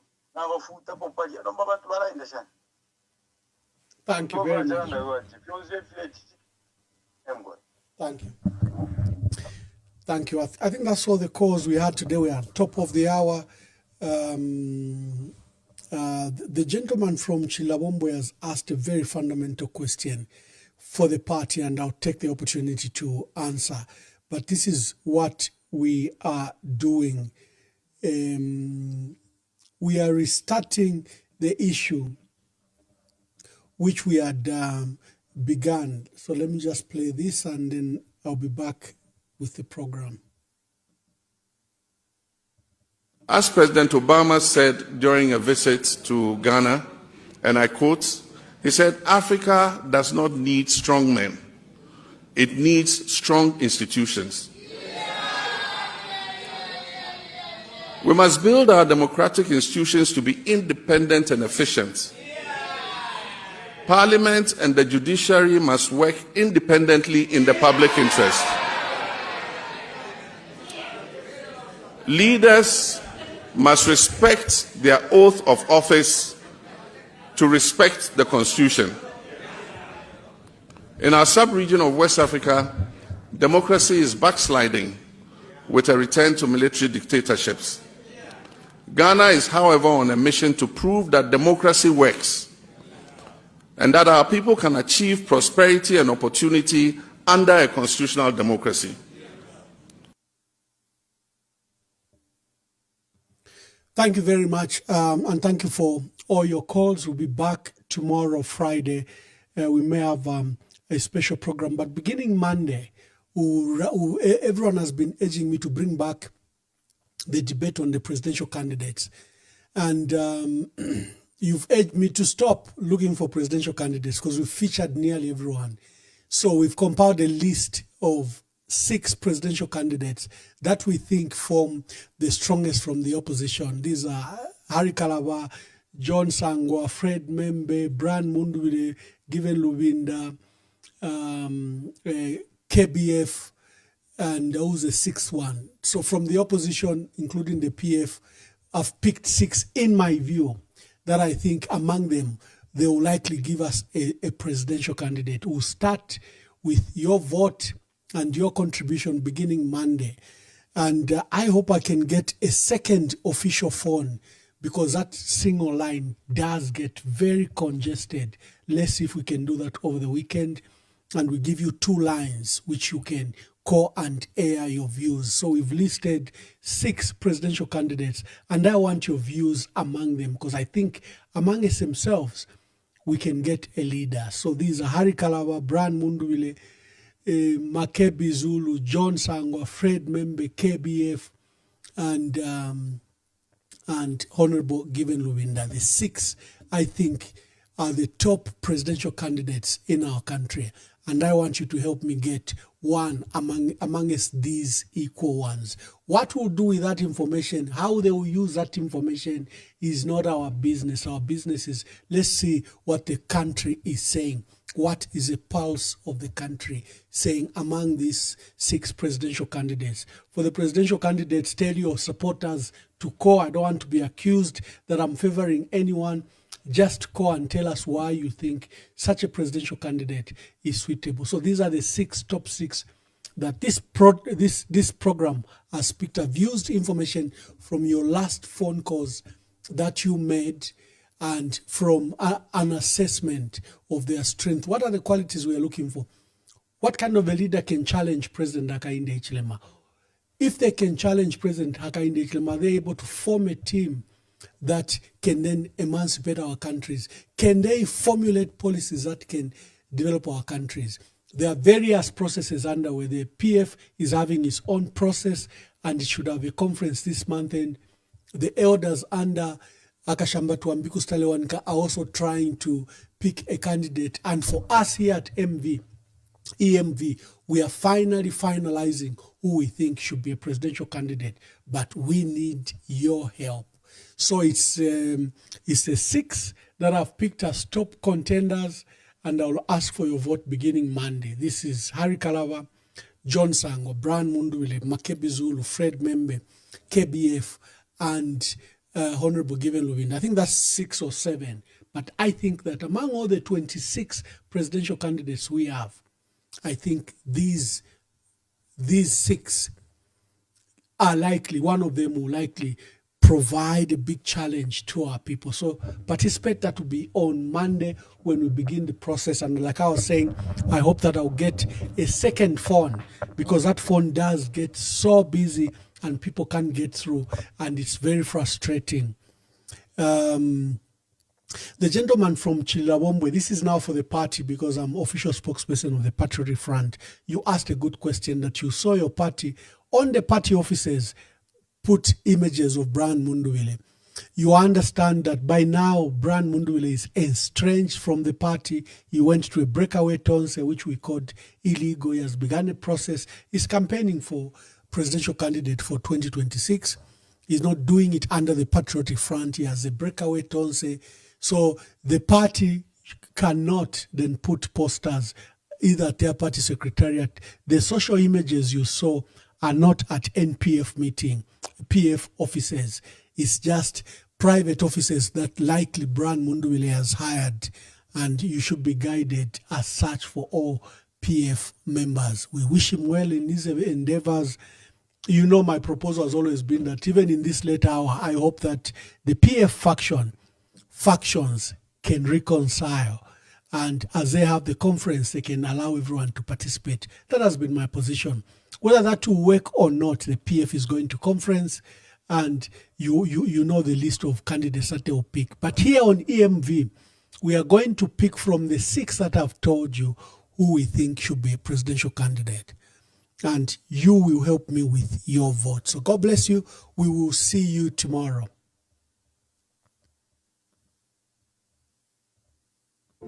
The party, friends and all. So I only lamented that why should you be stripping me of these things and then pushing me and saying, no, we want to protect you.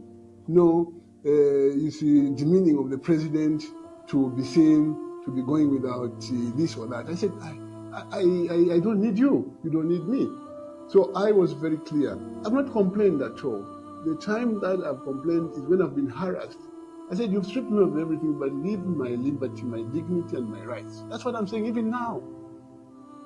You see, 1 minute, I walk the street, somebody says you can't walk the street because you're a former president, you are in danger of being attacked and people might attack you and will be blamed as police. That's why we're following you. The next minute I said, but you mean you didn't know that I was former president? When you stripped me of these things, please go and put your house in order. The next minute I want to go to church, somebody goes into church and says, to kill PF. And the same people should be presiding over his 10th memorial. The same people should be putting his ghost to rest forever, and we are watching. We can't accept that. That's why people are saying, what's going on in Zambia? What's going on? Because I don't want to say people were happy and excited when Mr. Sata passed on, because that's a fact. You can check it out for yourself. I don't want to say from day one, after Mr. Sata died, people began trying to destroy his memory by destroying PF. To put it very in clear context, you are saying when Mr. Sata died, some people celebrated. Yes. They even began to campaign immediately. Yes. Yes. They saw it as an opportunity to get to office. Yes. So that is a fact. And now, the same people went further when they got power in 2021 to destroy his party.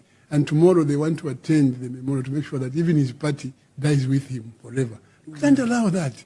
So for me, I'm waiting between now and tomorrow morning to see what happens. How can you allow somebody who has murdered your son or your daughter and you are still mourning to come and attend the funeral and be made to speak at the funeral? But how good your son, was. And you know about it, you say, wait a minute, what's happening?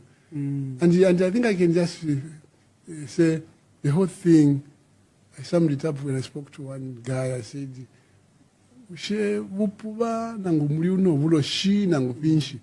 because how can you, Ambassador, a Catholic, be remembered in a Jehovah's Witness hall?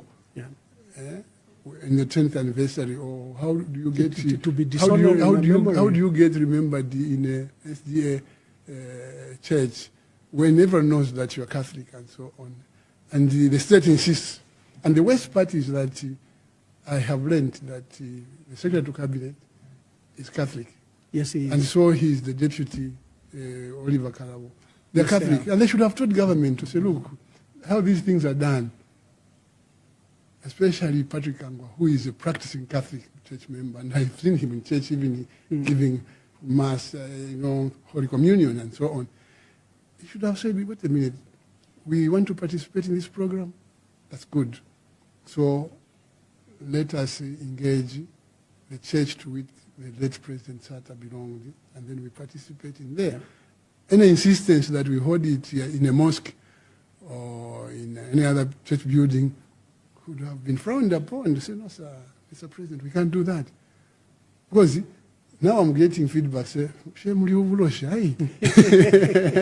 I don't know much about these things. Someone says, no, there's satanism and so on. So I had hoped that my son must be in a hospital somewhere in Prince George or Vancouver. It never crossed in my mind that my son is dead.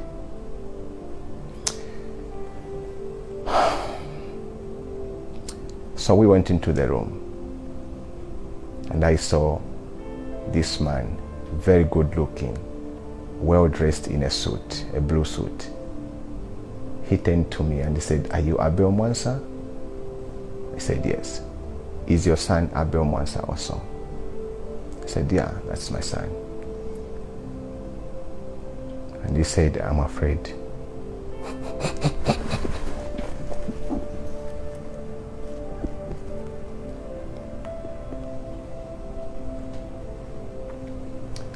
And he said, "I'm afraid your son was killed in today's shooting."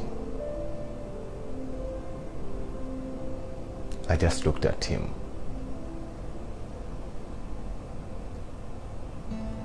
The one word that I said is thank you.